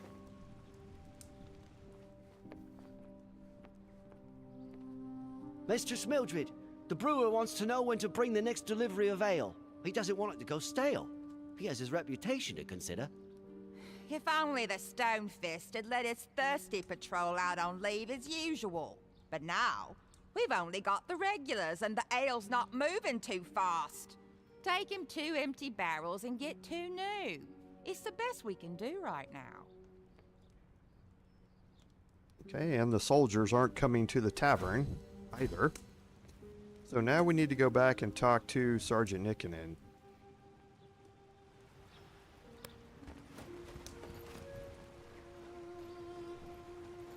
Let's take a look at our map. Yeah, these are the rooms that you can rent that are locked. The mine over there is inaccessible. This area we're going to go to here in just a second, and nobody else cares.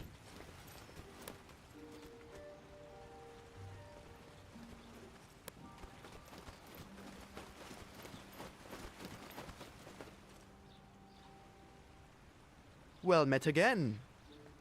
So, you've had a chance to walk around the city and hear what people are saying? So, what do you think? Something is wrong. Soldiers back from a patrol denied leave. Posted to guard duty instead of visiting the tavern. The story with the highwaymen is also weird.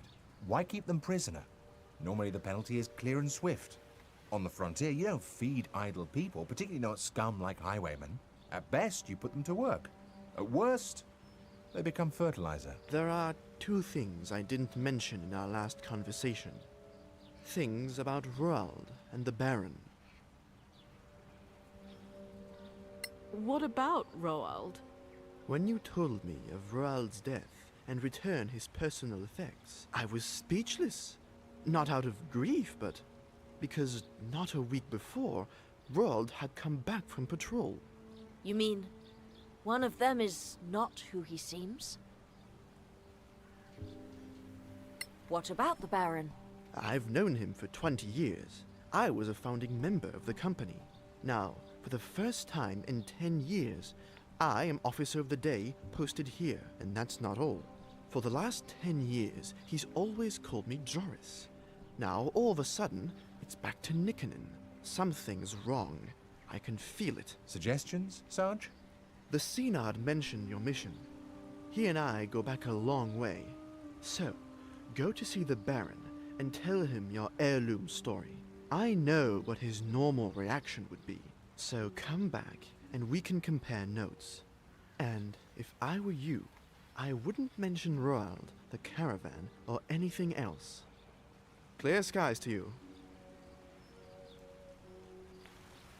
Okay, so some strange stuff is going on, so now we need to go meet the Baron, and it sounds like he has some suspicions that the Baron and our Roald might not be who they say they are.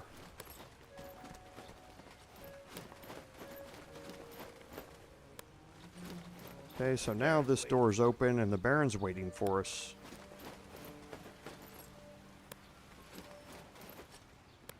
Okay, we're not going to be able to get in this door for now. Now you can take a very interesting stroll around the battlements if you would like. There is a pathway that goes all the way around.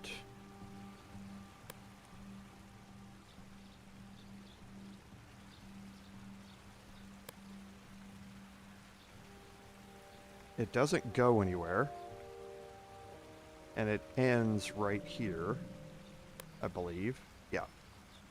Doesn't go anywhere up here.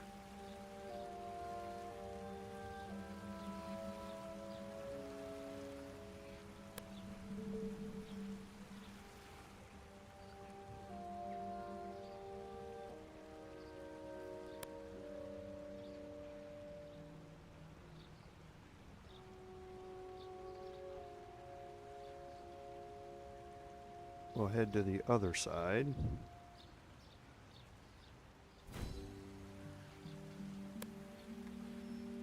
And you get the same thing. And you see there's basically a very defensible position. One, cliffs on both sides, and a single wall with a huge moat / river right out in front of it. So this is a very, very defensible position here at Coparann.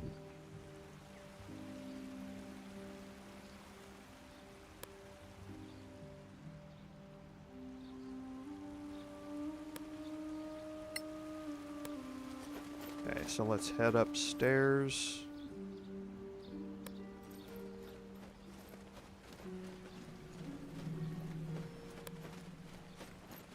Let me look at my notes. I don't think there's anything with the Baron. There's not.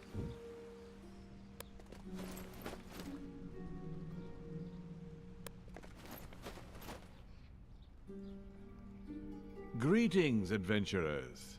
Sergeant Nickenen says you want to see me on some urgent matter? Yes, it concerns our traveling companion, Lady Kythaela.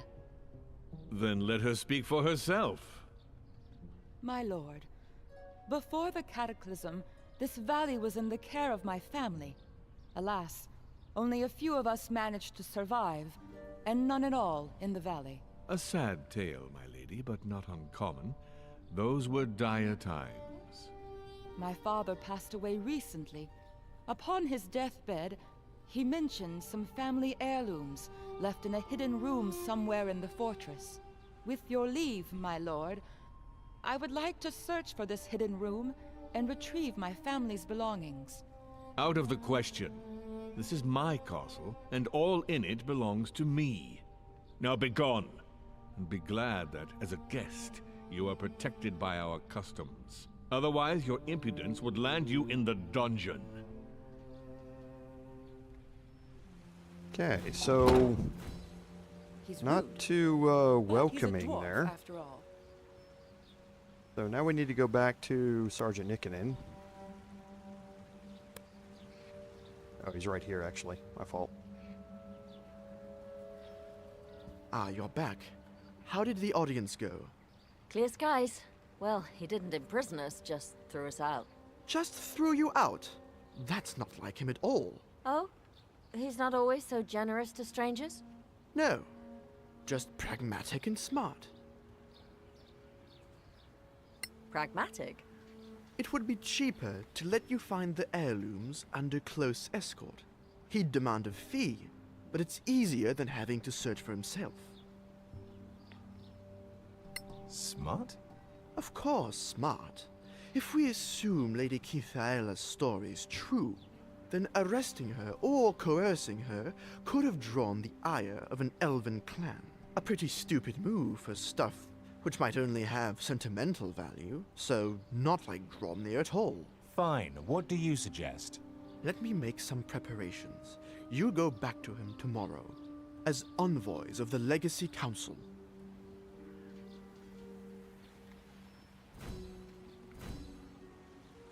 He is a nice Okay, dwarf. so now we need to take a long rest. So let's head over to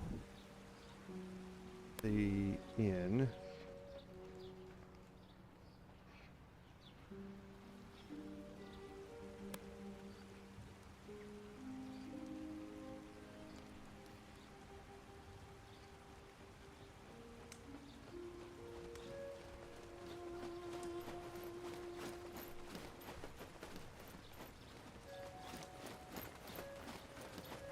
Okay, look at my quest. Yeah, spend the night at the tavern or outside town. Either one. It's cheaper for me to do it here and just spend the gold than the crafting, or than the ration pouches. Welcome to the inn. We'd like to stay for the night. Sure, get settled. Yeah, good call, Rudi. So now that I've taken my long rest, I'll change that over.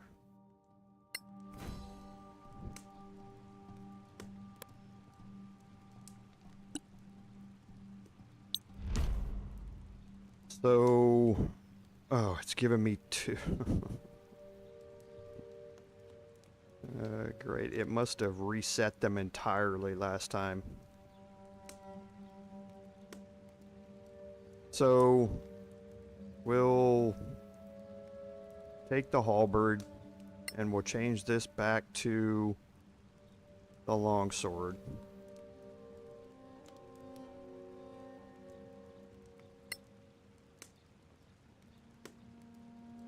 So I still can't do it again, but we needed to get the longsword back. I don't like how the weapon mastery dialogue option, so to speak, works.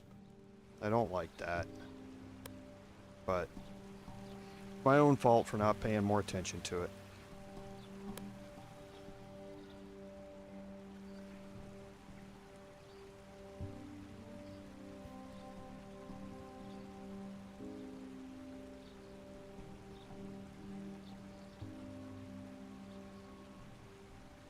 You know, since we're, I don't know if that comes back on a long rest or a short rest. Let's take a short rest. We don't need it. Let's take a short rest. And see if he can use that now. He can't. Only comes back on the long rest.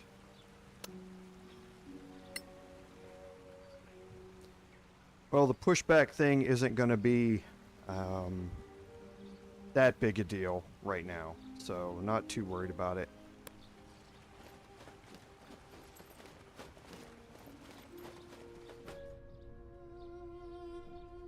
Sergeant Nickenden, why are you bringing these people to me again? My lord, they showed me credentials that I thought you should see. Credentials? What do credentials have to do with Lady Kythaela's claims?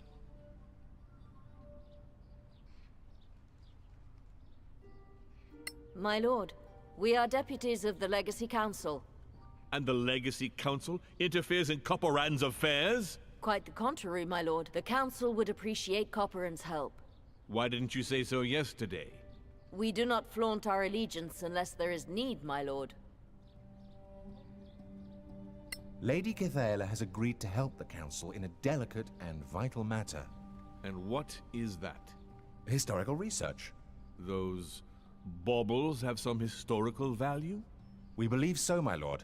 We wouldn't be here otherwise. Then why not just say so? Confidential matters are best handled confidentially, my lord. Then, shall we search for these heirlooms together? I shall escort you, and we'll inventory the historical items. Then we can discuss a reasonable share for the keep.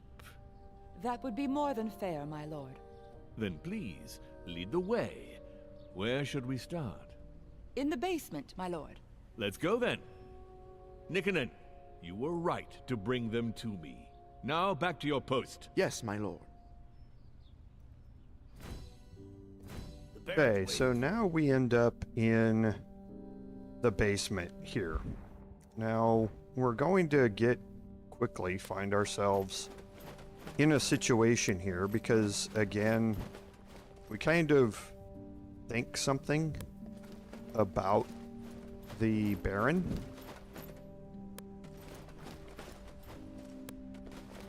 That he might have been replaced by a Sorak.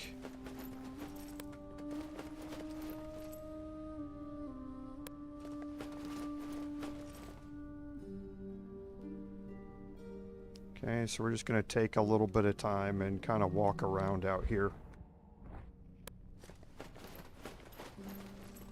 Get a lay of the land, and now you can see you're behind the Baron here. And there's a Coparann guard down here. I don't think any of this matters. I think you get teleported to a certain spot here when you start this up. So, but let me see. I'm going to drop a save here. And get ready for a pretty good fight.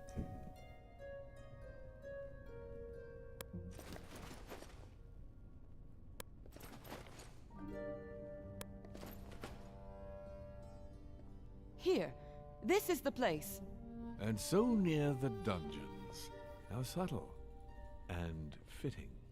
Please, Lady Kythaela, before we inventory your heirlooms, there is something I wish to show you. You will find it interesting, hopefully. Is that the Baron? Now we shall all have a nice long chat together. And you will give me that crown. Okay, so yeah, you do get teleported.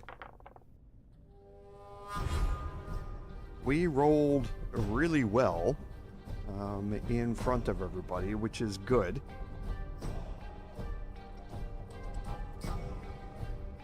Okay, I can't get myself in there. I wish I could.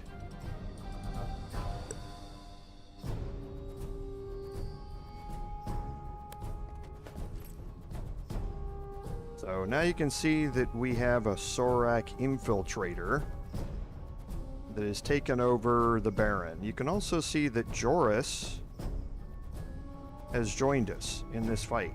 Now he's a critical character, so again, if he dies, this is over. It's really, though, Kythaela you need to worry about. With her 24 hit points and she's stuck right in the middle of all this, things can get pretty difficult for her during this fight. So let's go ahead and start working on the infiltrator here.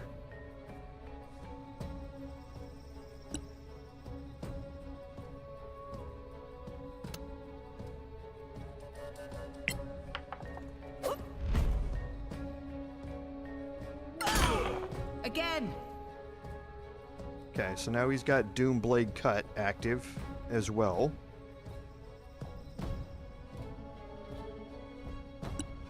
So M is going to drop a darkness. This is critical.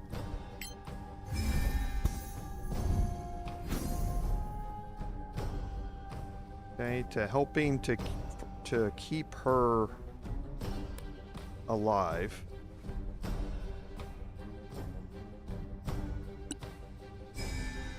And again, we're going to focus everything we have on the Sorak Infiltrator.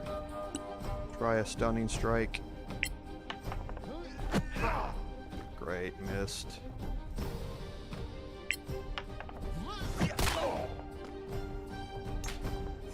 And he failed it.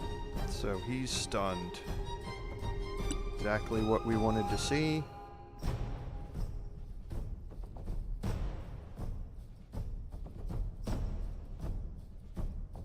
Okay, now you're going to get ambushed here.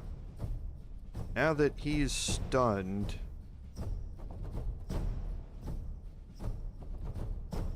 well, no, I'll focus on him and try and get rid of him.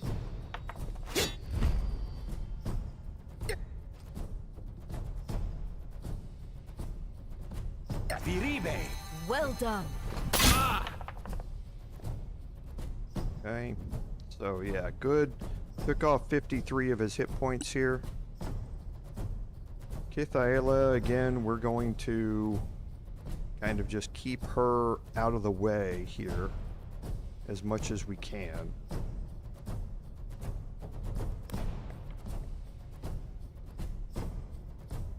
Okay, she's not going to be able to do anything in here.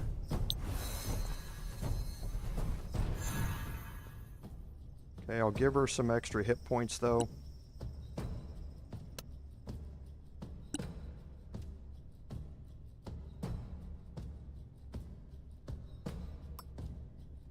Move up.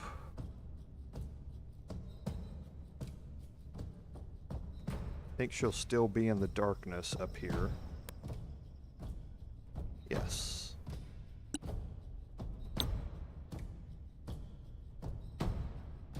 Solasta Encho Minure.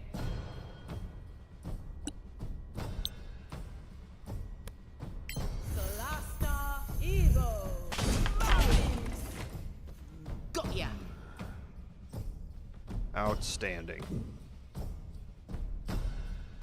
So the two Coparann guards should stay here and attack me. And now Joris is out here. Now we're going to get some reinforcements that are going to come in. And there's going to be... I think there's an assassin... Or no, I can't remember. There's a Sorakath that pops up here. And then... there's two more that pop in down here. And we don't want Joris to be caught out. So I'm just going to have him dash to get into this same area here.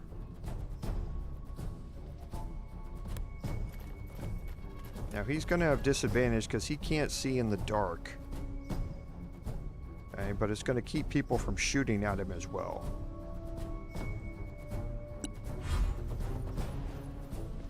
Okay, see, all the archers are going to want to come down here and get into melee range because they can't shoot us. And new contenders. So you saw it come up. So here we have a Sorakath warrior. Yeah, it's a saboteur that's up there.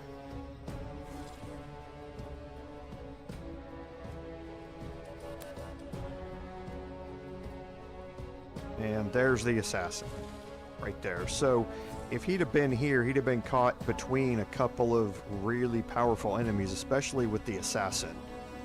So... I still can't get in there. I'm gonna move up here.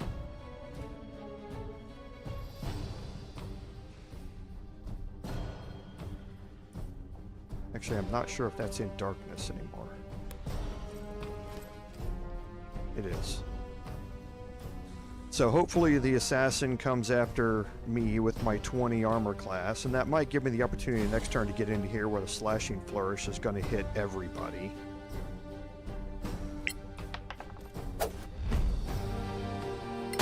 Defensive flourish.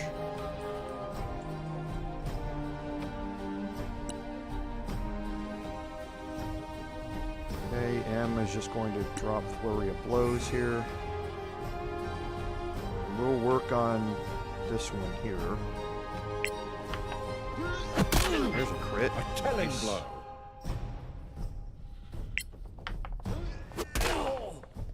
Perfect. And another crit.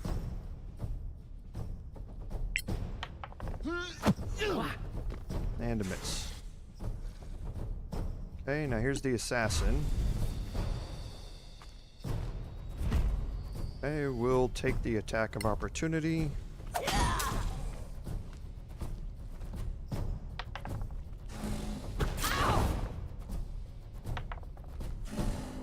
And did he kill her? No.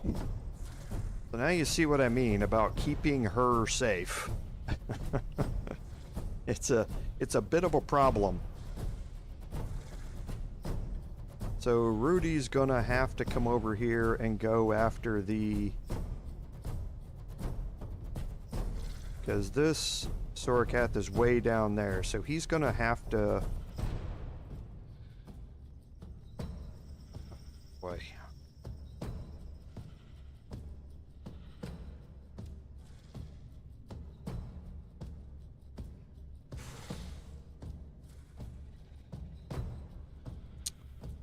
Trying to think how I need to play this.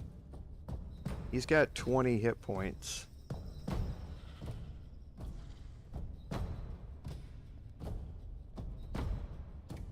I'm gonna have to try and kill the Sorakath assassin next round. We can't let this guy go. We can't let him get an attack, because with only 4 hit points...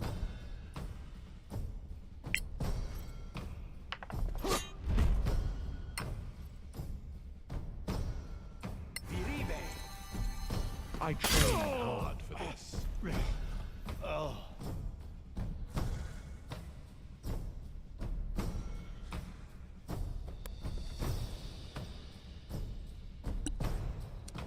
Okay, so now she's not going to provoke attacks of opportunity here. Moving out of this.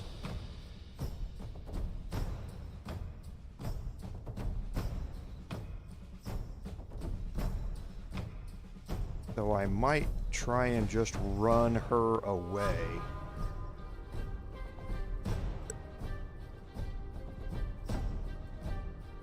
As much as possible.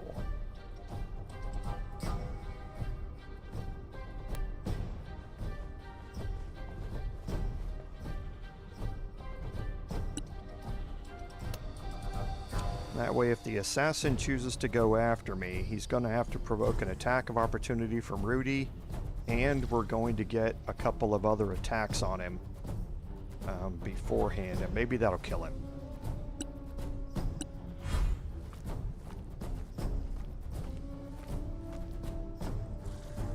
Okay, so Sharon's going to retarget the assassin.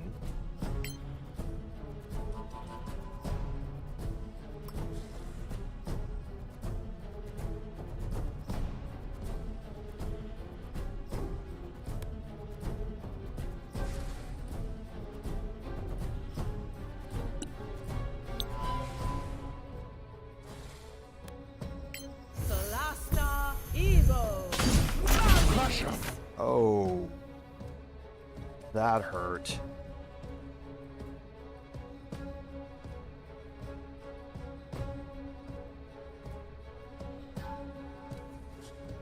Okay. So she still has some movement, so let's drop her down 1. So she's back in the darkness.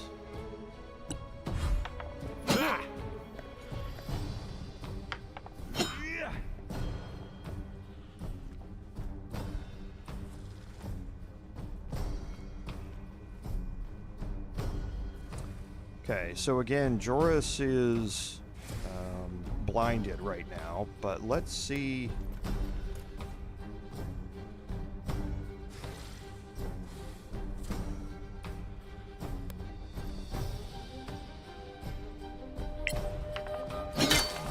Again! Harder! He's got action surge.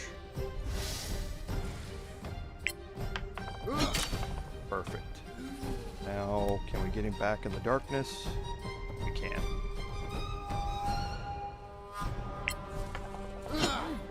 Stop that! Okay.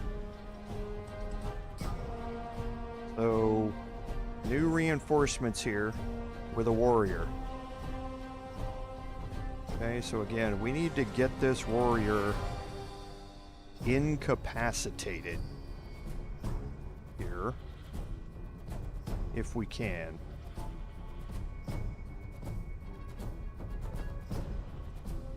So let's move here. That'll if the assassin moves, it'll provoke an attack of opportunity from me. I'm going to cast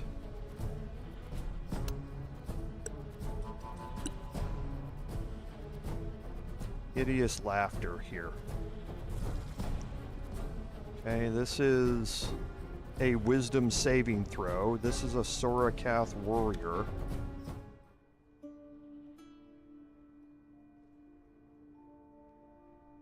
The warrior here has a +1 to his wisdom saving throws. So not the greatest, not like the other Sorakath who are more vulnerable to it, but let's see. Let's see if we can get him dropped. Trying to think if there's 5d8 is a maximum of 40. He's got 32. So that's 5 to 40, and I'd need to roll a 32 out of that combined. So that's like a 30% chance or so. I think I have a better chance trying to get Hideous Laughter to land. Oh, he's not humanoid? Really?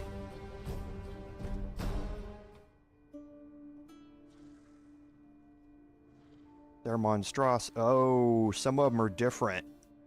Yeah, he's humanoid.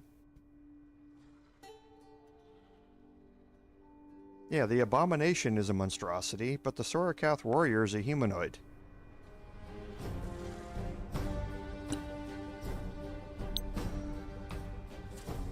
Oh, target is out of range. Oh, okay. I was just looking at the Hideous Laughter thing there. Okay, so let's...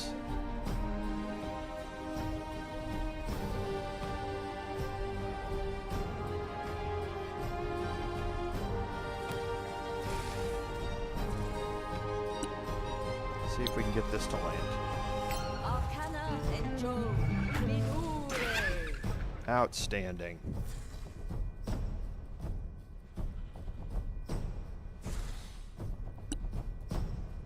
Okay, so let's get M to get rid of a flurry of blows. We'll get rid of the assassin.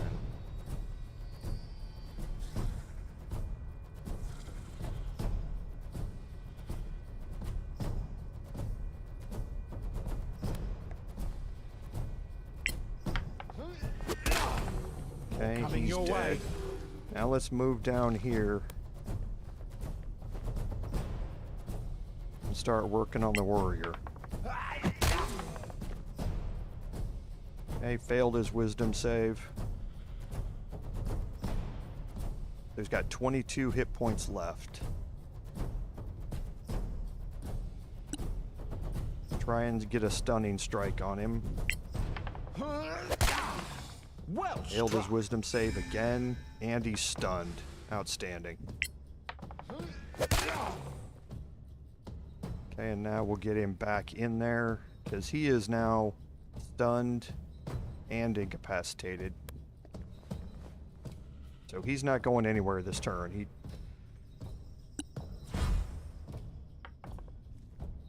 Yep, failed his wisdom save, so he's still both... Even if he would have failed or passed his wisdom save against Hideous Laughter, he would have still been stunned.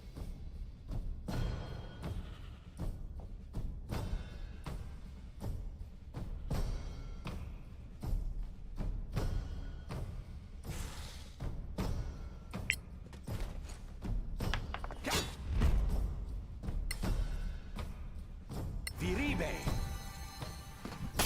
Another victory.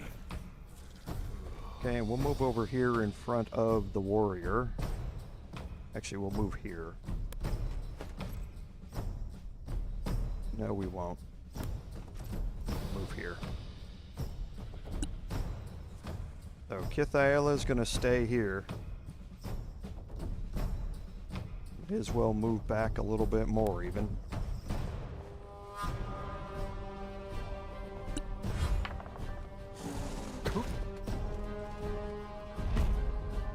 So attack of opportunity, I'll take it. A modest success.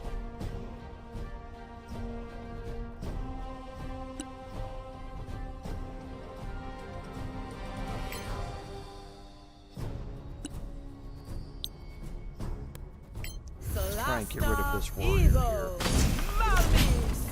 Good. You never stood a chance. So just eliminates that final threat to Kythaela back there. Rolled a crit. So if we move out, no longer blinded. You have them now. And got a kill. We'll move back in here.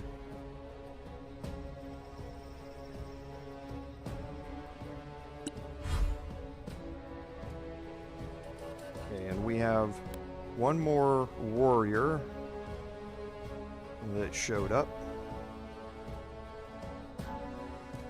That's not going to be a problem, though.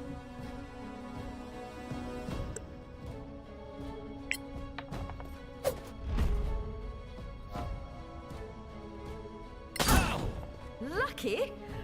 Perhaps.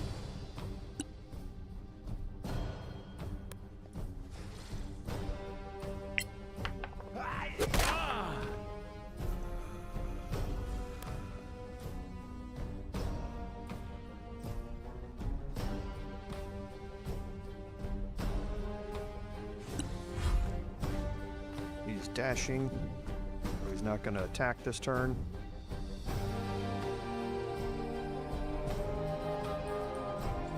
I think that's probably out of the darkness. It is. If he moves now, he's going to invoke an attack of opportunity.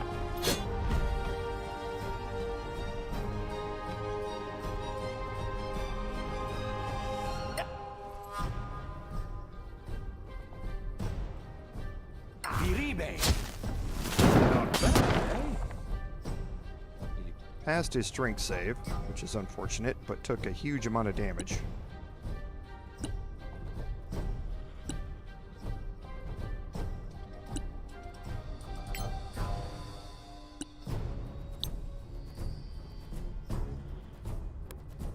Solasta, evil. More.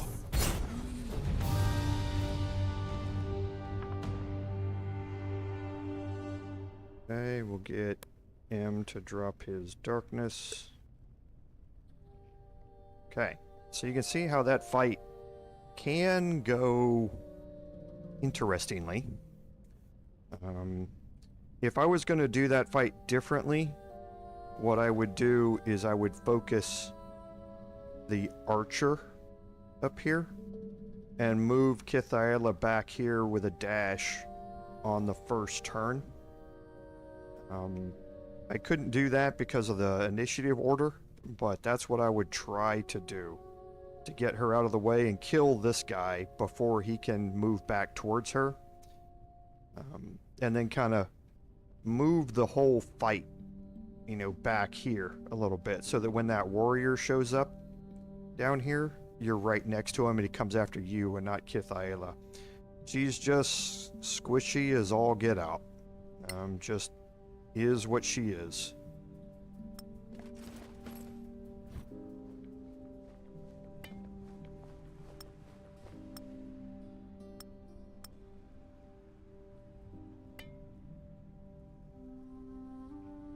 Okay, remarkable crossbow bolts. We'll want to pick those up and get an identify on those.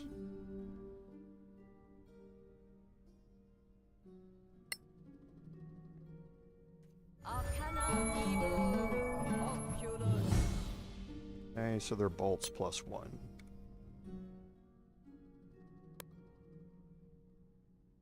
Now Rudi has another set of bolts.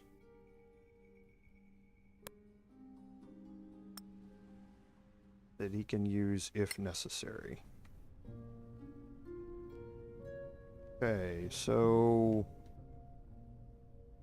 as far as exploring goes, there is something here that we're going to look at here in a second, but we need to release the Baron.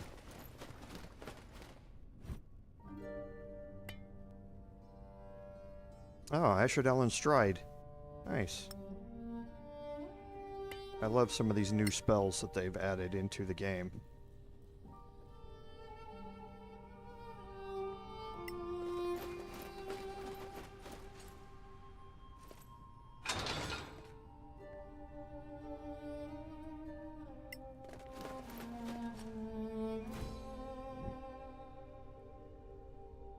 Gromnir, thank Einar you're safe.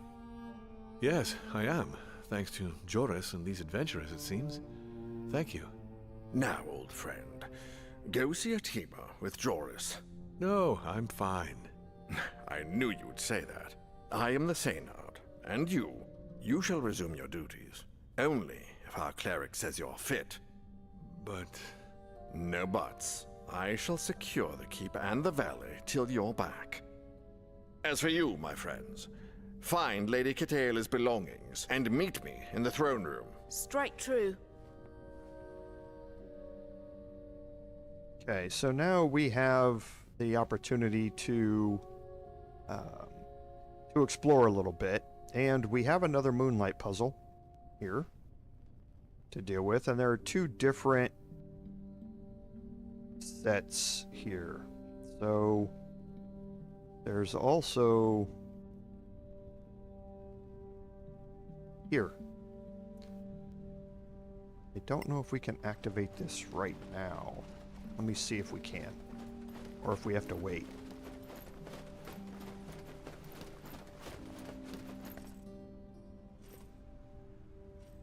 Okay, yeah. So I think we have to do this one first.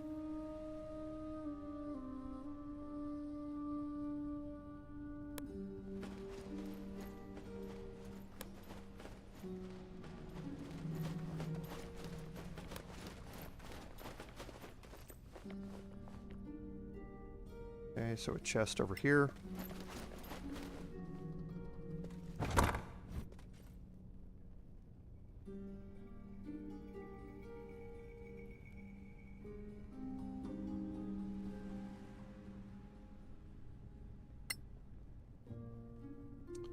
Okay, so let's take a look at all of these. Okay, so here you can see the codes that you need for the Wellspring Safe key code and the guest cell key. Okay, so there are two different symbols here, which we're going to need to deal with the Moonlight puzzle. So some lore about the early days of Coparann, and this is the Veil of Remembrance to the Veil of Dreams. This is back in her time. And what happens? I am Cram Steelspine, the foreman of the mine, speaker to the elves, and the Seynard of the mines. Seynard I remain, but of the whole Veil, as we have chosen to rename our enclave. So this is after the cataclysm had happened. The dwarves, who were Seynards of the mine, are now Seynards of the entire Veil.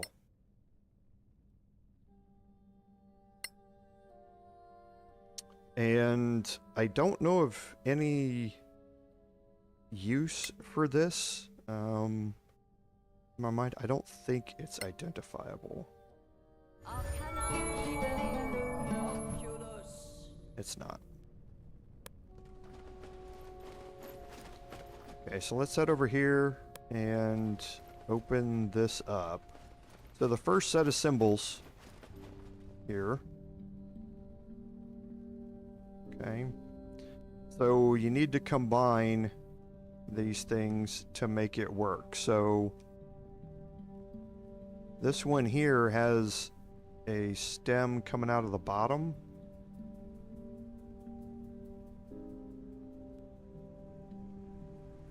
Okay, this does not.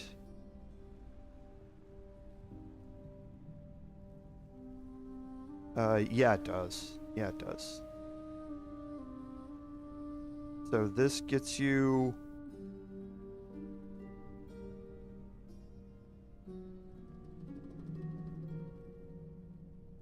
No, it doesn't. Yeah, we need this one for the bottom. That's the bottom.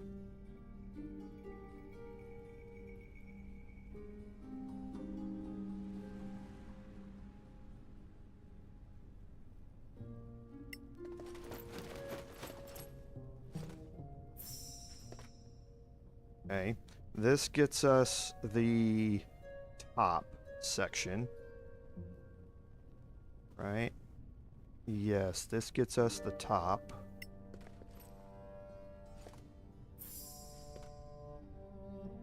Yes, and now we need the center section here, which is this. So it's not this one.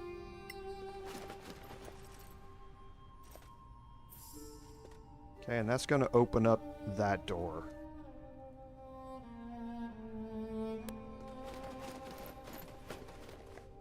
Okay, I'm going to drop a save.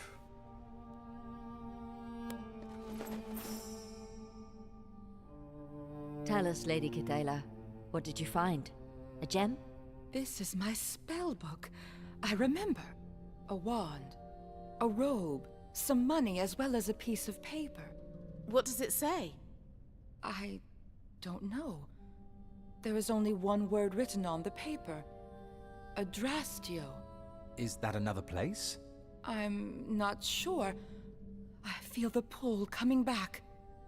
I guess we'll soon be on the road again, then. More monsters to kill. Fantastic. What about that door? Another secret from Imperial times?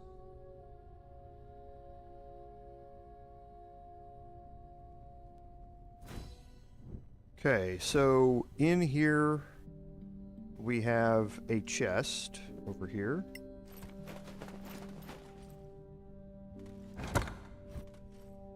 Okay, and we get a handy haversack. So we know about the handy haversack. We've already got the Spirit Healing Crafting and the Brimstone Fang. We get one of the Greater Healing Potion, which is good. So, who has handy haversacks on?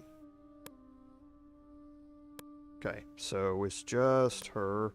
And again, I don't think... I may actually save it.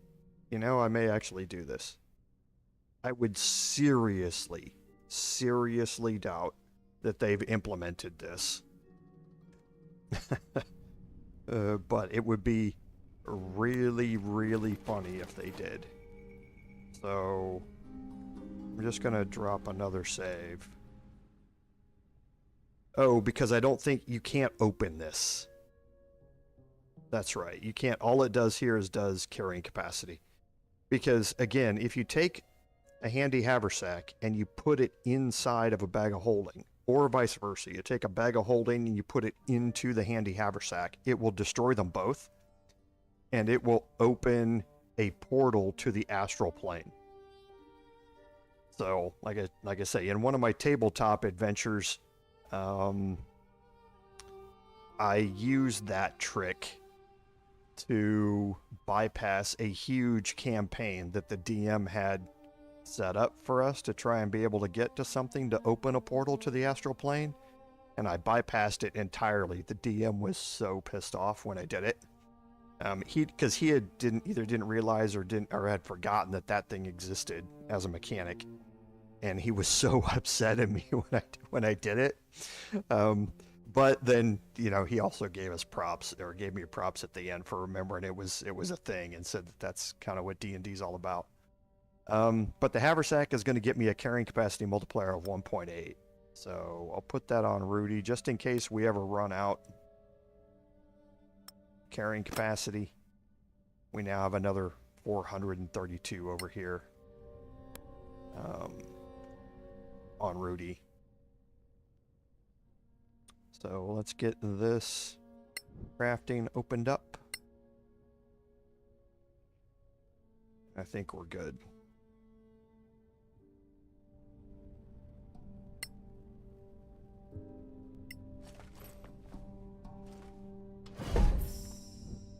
Okay, and here is a major gate. A major gate? Captain Ironshell was right. This dusty old room?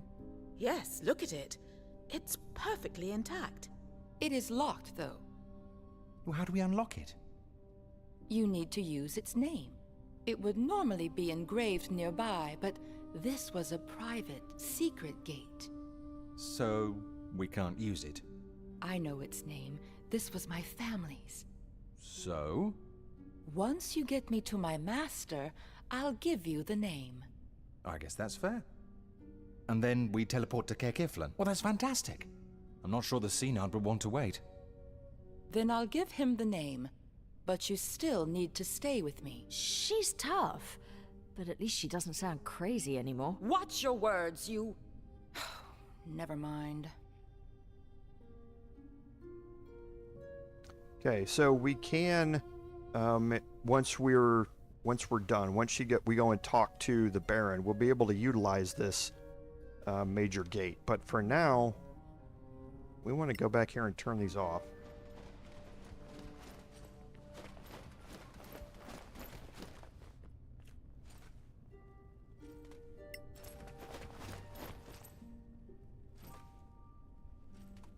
Okay, and if I go back here and I look at the diagram on this, you can see that it's kind of rubbed off a little bit, but it has a stem at the bottom and a couple of swoops around the outside, and then it has this flower looking thing in the middle.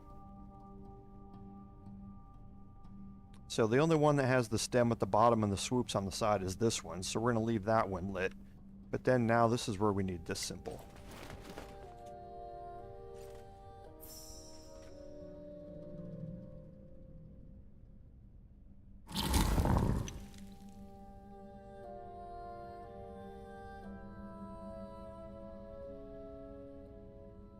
Okay, and now that's going to open up the back of this cell so that we can get in here and loot this, I think, though.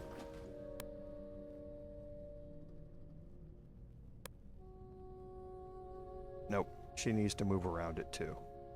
I was curious as to whether this had a roof on it or not. I couldn't remember.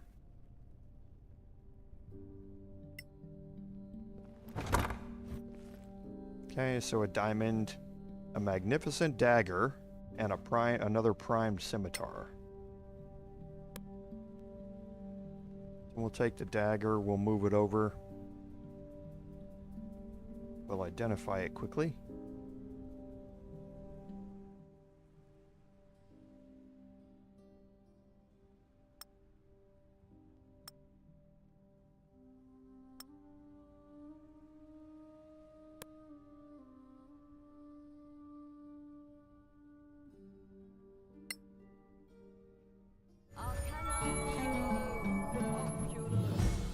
And we got a dagger +1 out of it.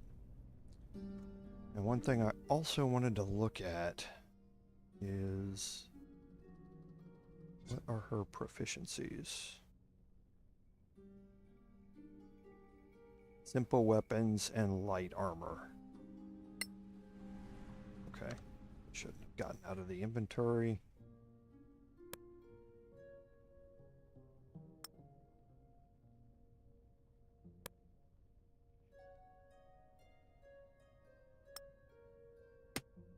Because she can utilize that in her main hand.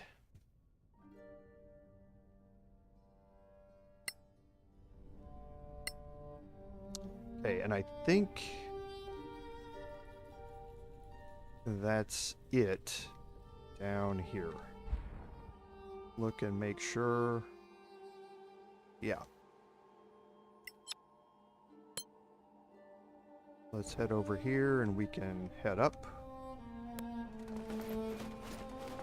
Go back to the throne room.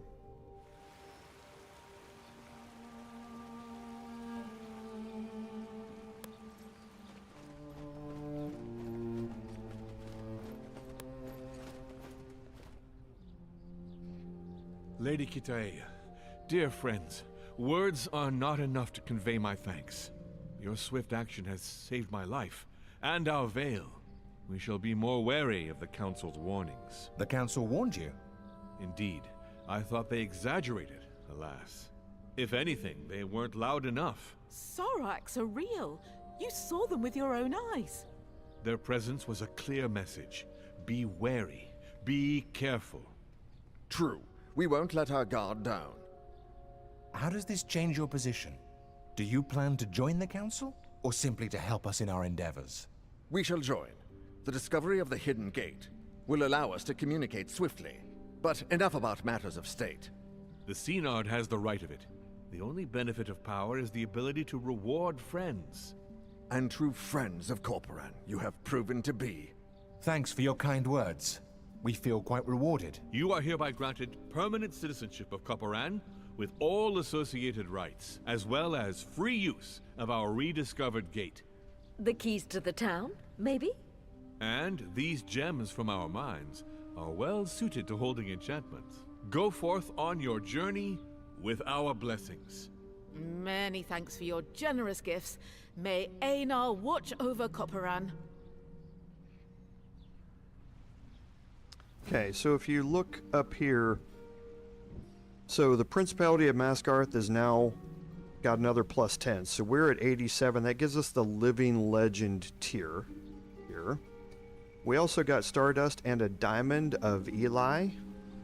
So a special crafting ingredient that we'll be able to utilize in a crafting.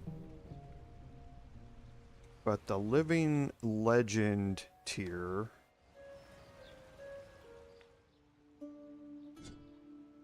under factions for the Principality of Masgarth. Now we get a 30% merchant rebate. Okay. And we now need to continue on, now that we've taken kind of a detour here, continue on to finding the gem's location. So we're going to head out here. And yes, Bitterroot is out here.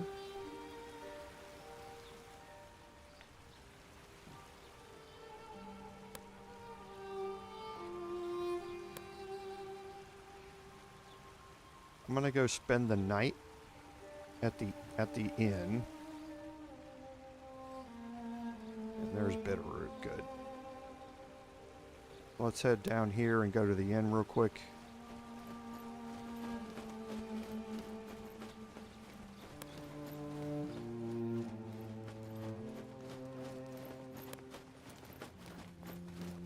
Sharon just says, I don't care about your wall.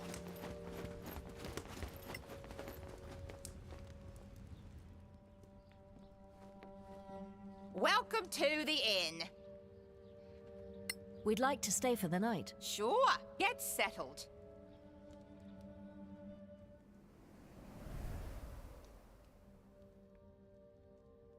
Okay, so we're going to, again, now that we've got this done, we need to look at his weapon mastery.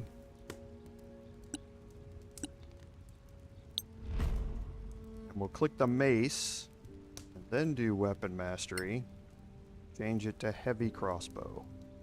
If you hit a creature with this weapon, you can push the creature up to 10 feet straight away from you if it is large or smaller.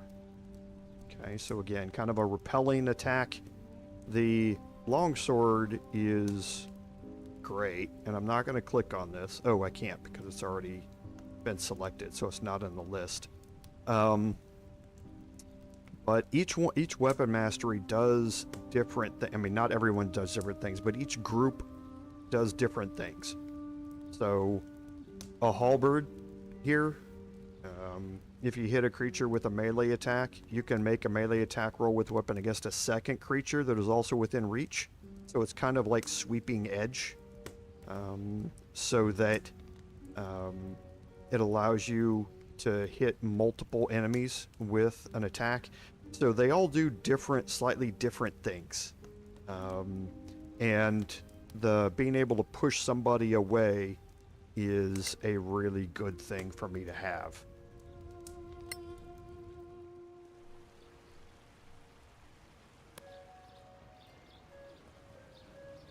I would prefer it not to be nighttime when I leave, but oh well. And the last thing we need to do here is talk to Bitterroot. I guess we can sell off items here before we leave.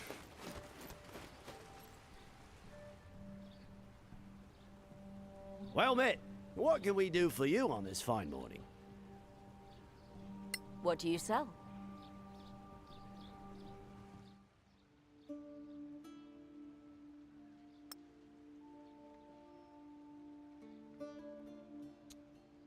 I don't think... Yeah, I don't think I need those.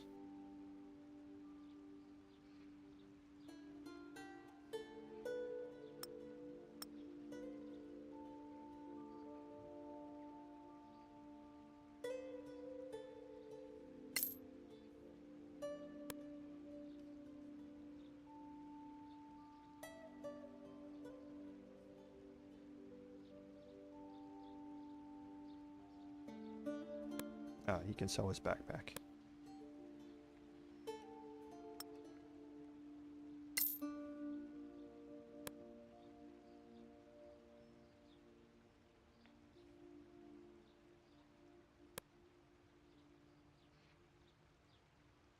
And there's the Diamond of Eli. Like I say, it's a specialty crafting ingredient. Okay, so I think that's it. So Bitterroot's going to stop us here. Damn Sorax right under our noses, eh? It's worse than I thought. I met with this fake Baron more than once recently. Didn't see a difference. And who might you be, lady? Call me Bitterroot. That's a peculiar name? It's the only name I need. Tell me something. You're bound to the Legacy Council, ain't that right? I knew these badges would help eventually. Yes, we are. Interested in joining? Ever heard of Arwen Merton? He's probably marinating in some tavern in Caer Kiflin. We met him. If you'd be so kind, I have something I'd like you to take back to him. A message. And a gift. Why not go yourself? I'm not going to him. He needs to come to me. Sounds like a sensitive topic. I'd rather not go into detail. What's the gift? A long sword. Not too heavy. He could do that. But what's the reward? Ah, real heroes. I can give you the location of a treasure. Of course. Everyone keeps a treasure map in their pocket just in case. It's a Manacalon building in the Badlands. The Arcaneum wanted me to loot it. Headland's Surespell would pay a fortune for what's inside. But it's full of monsters. Too many for me. We could team up? I've lost a taste for adventuring. Do we have a deal? Fine. What's the message? You tell him he owes me a child. And I'm waiting. Here in Coparann. Fine. We'll take your message to him. Thank you. Here's the blade. Oh, and the map. Farewell, Bitterroot. Interesting conversation. So we got Arwen Merton's sword. Okay, our scavenger reputation improved. And I need to change to a longbow here, get rid of the short bow.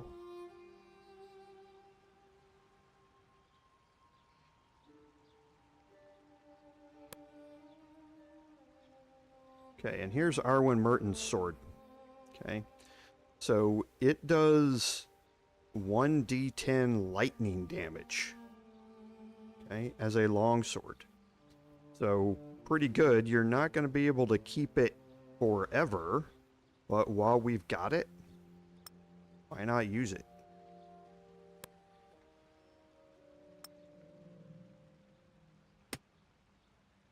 Okay, so as opposed to having to have a save on the Doom Blade to take 1d6 necrotic damage, I can just add a straight 1d10 damage across the board. So I'll take that as an upgrade.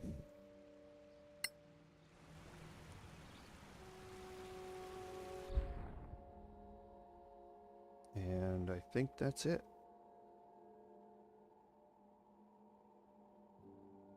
Yes. Okay, so here's our way out. Before we go, we'll drop a save.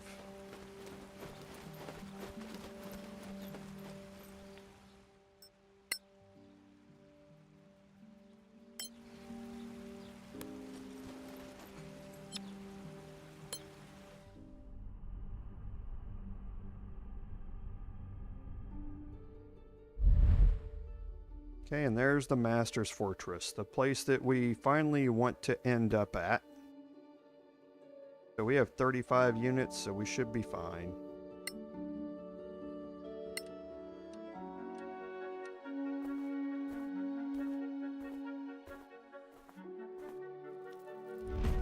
Okay, so one last set of attacks before we reach there. 2 Berserkers, an Orc Archer, and a Badlands Eagle. Actually cool. I was wondering if I was going to find one of these. So we get surprise.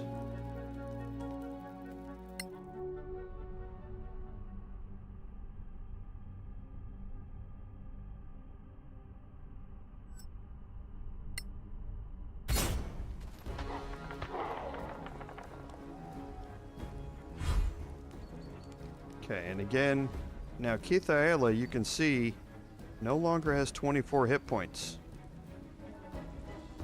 Okay, and we're going to look at her more here in a second. So I'm actually going to just fight here, I think.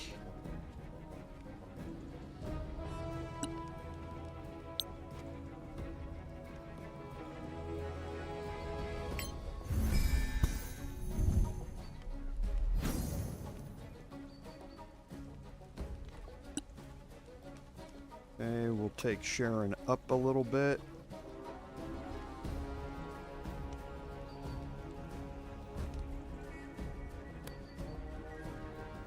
But still in the darkness.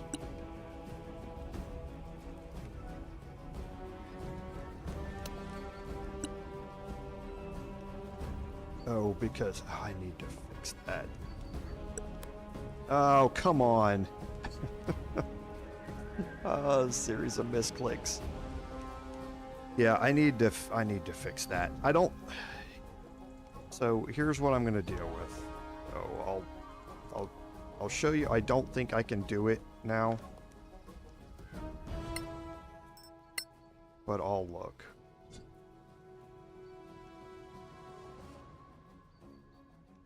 So spells, like I talked about way back at the beginning of this game, this is tabletop rules. So you have verbal, somatic, and material components. Now, the rules versus what you actually do in tabletop are 2 entirely different things, and that's why the game allows you to customize these for how you are used to playing. Most DMs keep verbal components, meaning that if you get silenced or something like that, or you're paralyzed and you can't speak, then the verbal component is not able to be uttered and you can't cast the spell. Okay? Most people keep that. The material components almost nobody ever uses. DMs hate having to have their players keep track of material components. It's the same thing like keeping track of arrows and that sort of stuff. Very, very few DMs actually play the full rules of material components. What they do most often is what is basic here. So if you have a pouch a component pouch, then it's assumed that you have all the correct materials in it to cast your spell. You don't have to have the actual physical components in that pouch. It's just assumed that you have them. No DM that I've ever played with just gives you or says you don't need material components. I've never seen that happen in tabletop in any of the campaigns I've played. Most of them require you to have some sort of component pouch, and they just assume it's always got in it what you need. As far as somatic goes, DMs, I'm not going to say they're evenly split, because most DMs do not limit your somatic usages to having a free open hand to be able to cast it. So many spells require a somatic component, and somatic means that you have to use your arms. You have to make a flourish with your arms to cast it. So many spells require a somatic component that it means that if you're doing a multi-classed character or the classic fighter mage that used to be back all the way back in 3rd edition, that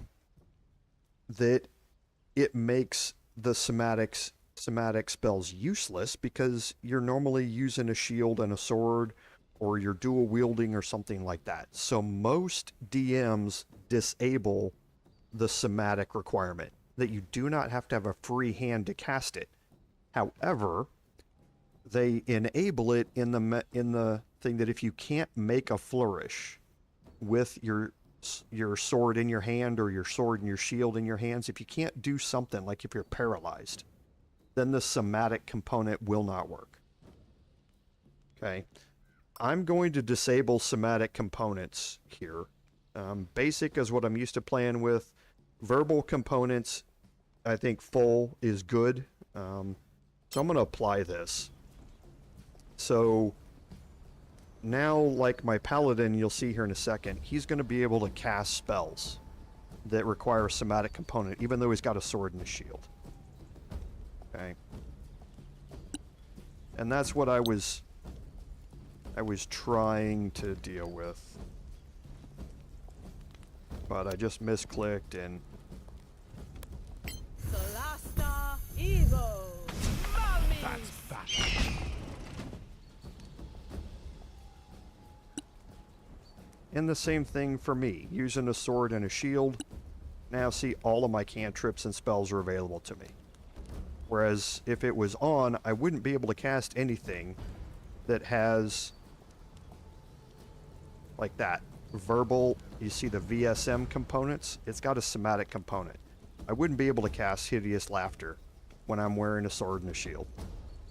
So I'm putting this back the way that I would normally play, but the full rules that, like I say, almost nobody uses in full effect wouldn't allow that to happen.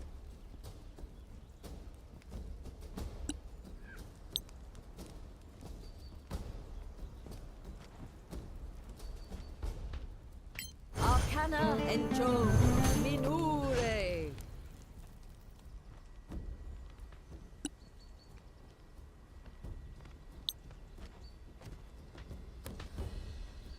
Move the Orc Berserkers back a little bit if we can.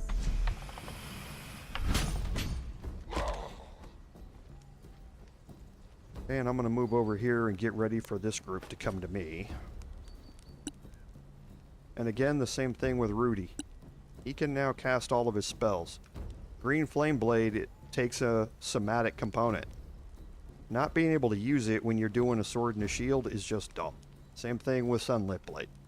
So I'm going to keep that on, or keep that setting how it is now, so that I can be able to cast all of these things like I want.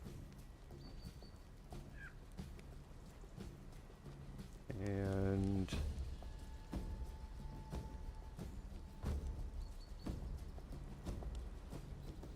yeah, I think I'm gonna just ready up. He doesn't have a cantrip attack he wants. Let them dash to me.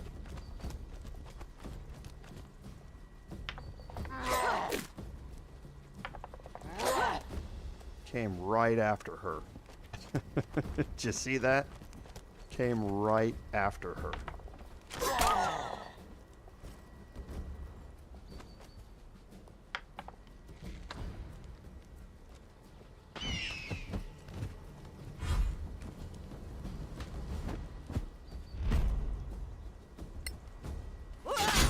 That one didn't even fight back.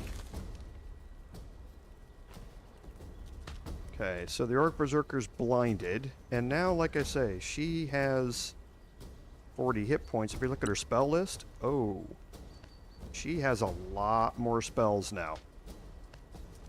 And she has some really good ones. Remember, she picked up her spell book that was in her hidden area over there. She also leveled up a little bit, evidently. But yeah, she now has some really good stuff. Fireball, Slow, Ice Storm, Blight. I mean, she's got some really good spells here. So we're going to now keep her in mind. We're not necessarily going to just completely disregard her when it comes to fighting. So I'd like to move her back a little bit here.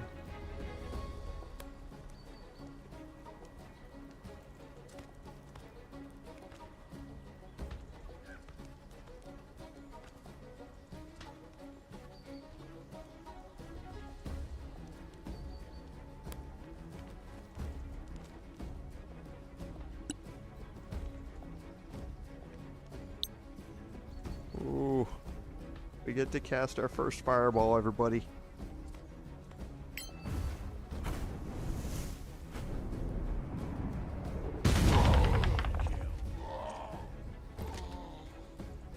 Love that spell. Outright kill. Almost completely dead. Oh, it's just so good. Let's move her all the way back.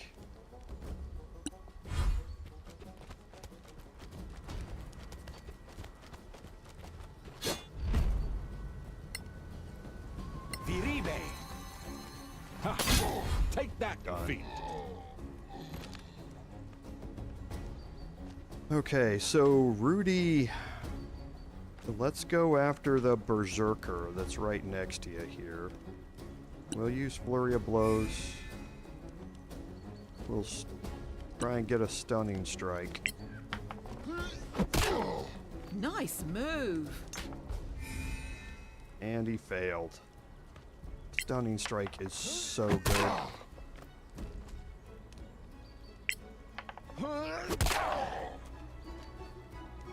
And remember, we have gauntlets that are helping us improving the DC.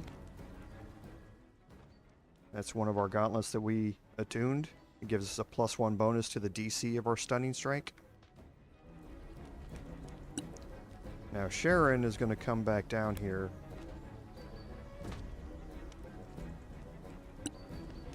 Cast Guidance.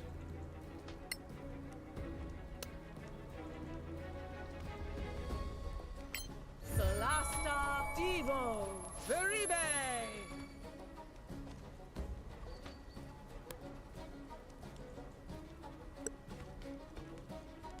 And now, even with both of her hands occupied, you can still cast Malediction, even though that requires a somatic component.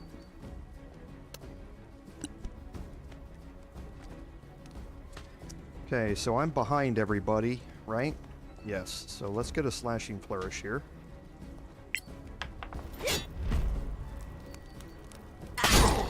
Lucky? Perhaps. Now we'll move Rudi over here.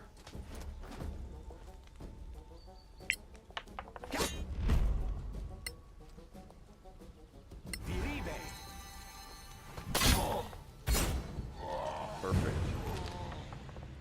And he got the Badlands Eagle.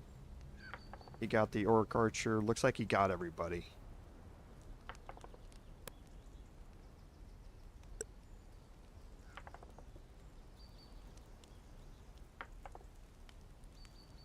Yeah, I got the Orc Archer, got the Orc Berserker, and the Badlands Eagle. Good.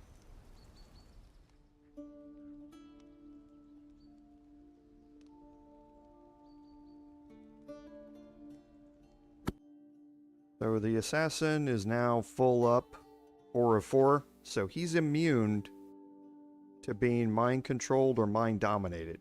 So Charm Person, that sort of stuff isn't going to work. Hold Person still, or Hold Monster still, or Hold Person, he's humanoid, would still work. Okay?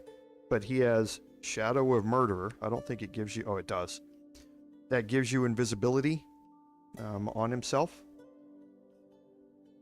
And Apostle of Darkness, he's more powerful and regenerates in dim light, even more so in darkness. So fighting in darkness is good for us. Even though they regenerate, they do not have blind sight.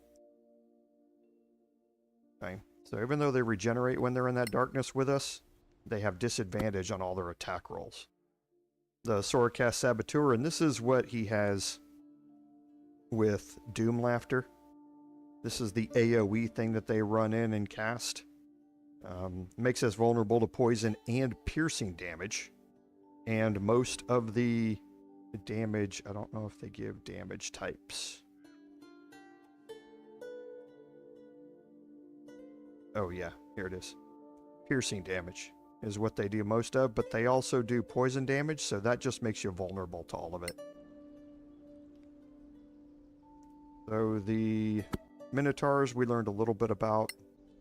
There's the Orc Berserker. So, learning a little bit more about, and we did learn about the Badlands Eagle, which is good.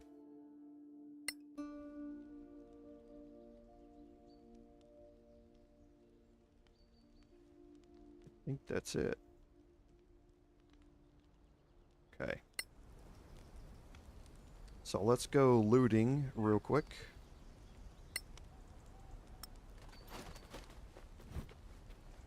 Okay, so some just average stuff here, nothing too impressive.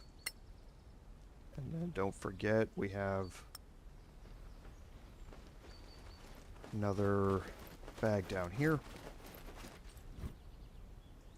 Okay, and there's arrows +1, which I'll actually take those.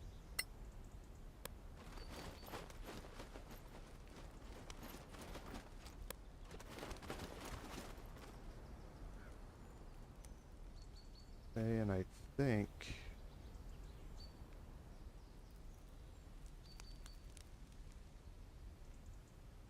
trying to see if we need to walk out of here or if we need to long rest out of here. Looks like we need to long rest out of here. I don't see any blue things on the ground.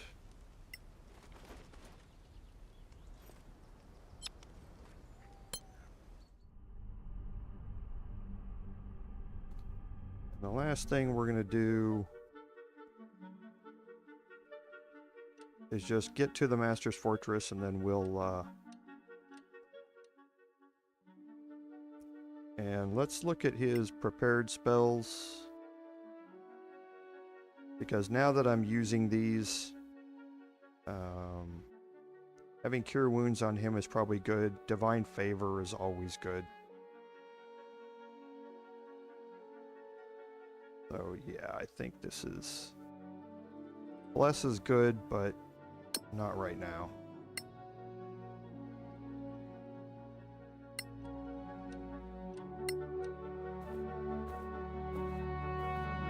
And yeah, Em, you're right.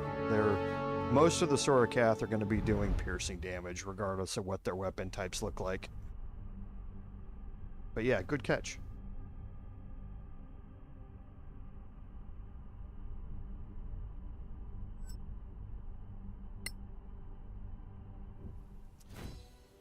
Okay, and here we are at the Master's Fortress. Okay, now we're not going to do any exploring here because it is time for our day to end, so we'll drop a save here, and this is where we're going to pick up next week. And hopefully come up with a new gem for our crown and find out who this mysterious master is. that she's been talking about for a while now. So, should be a good time. So, hope to see you then. As always, thank you all for being here. The new time slot here is going to be permanent for now. We'll see if it needs to adjust based upon whether or not I'm going to the football games here, or whether I'm just watching them with friends, so we'll see. But I thank you all for joining me, and thank you all for your support. My channel members especially, but to my subscribers as well, and to everyone who participates here in the chat, thank you very, very much. Because as I say, without your support, none of this would be possible. This is Commander Jorval saying, until next time, fare thee well.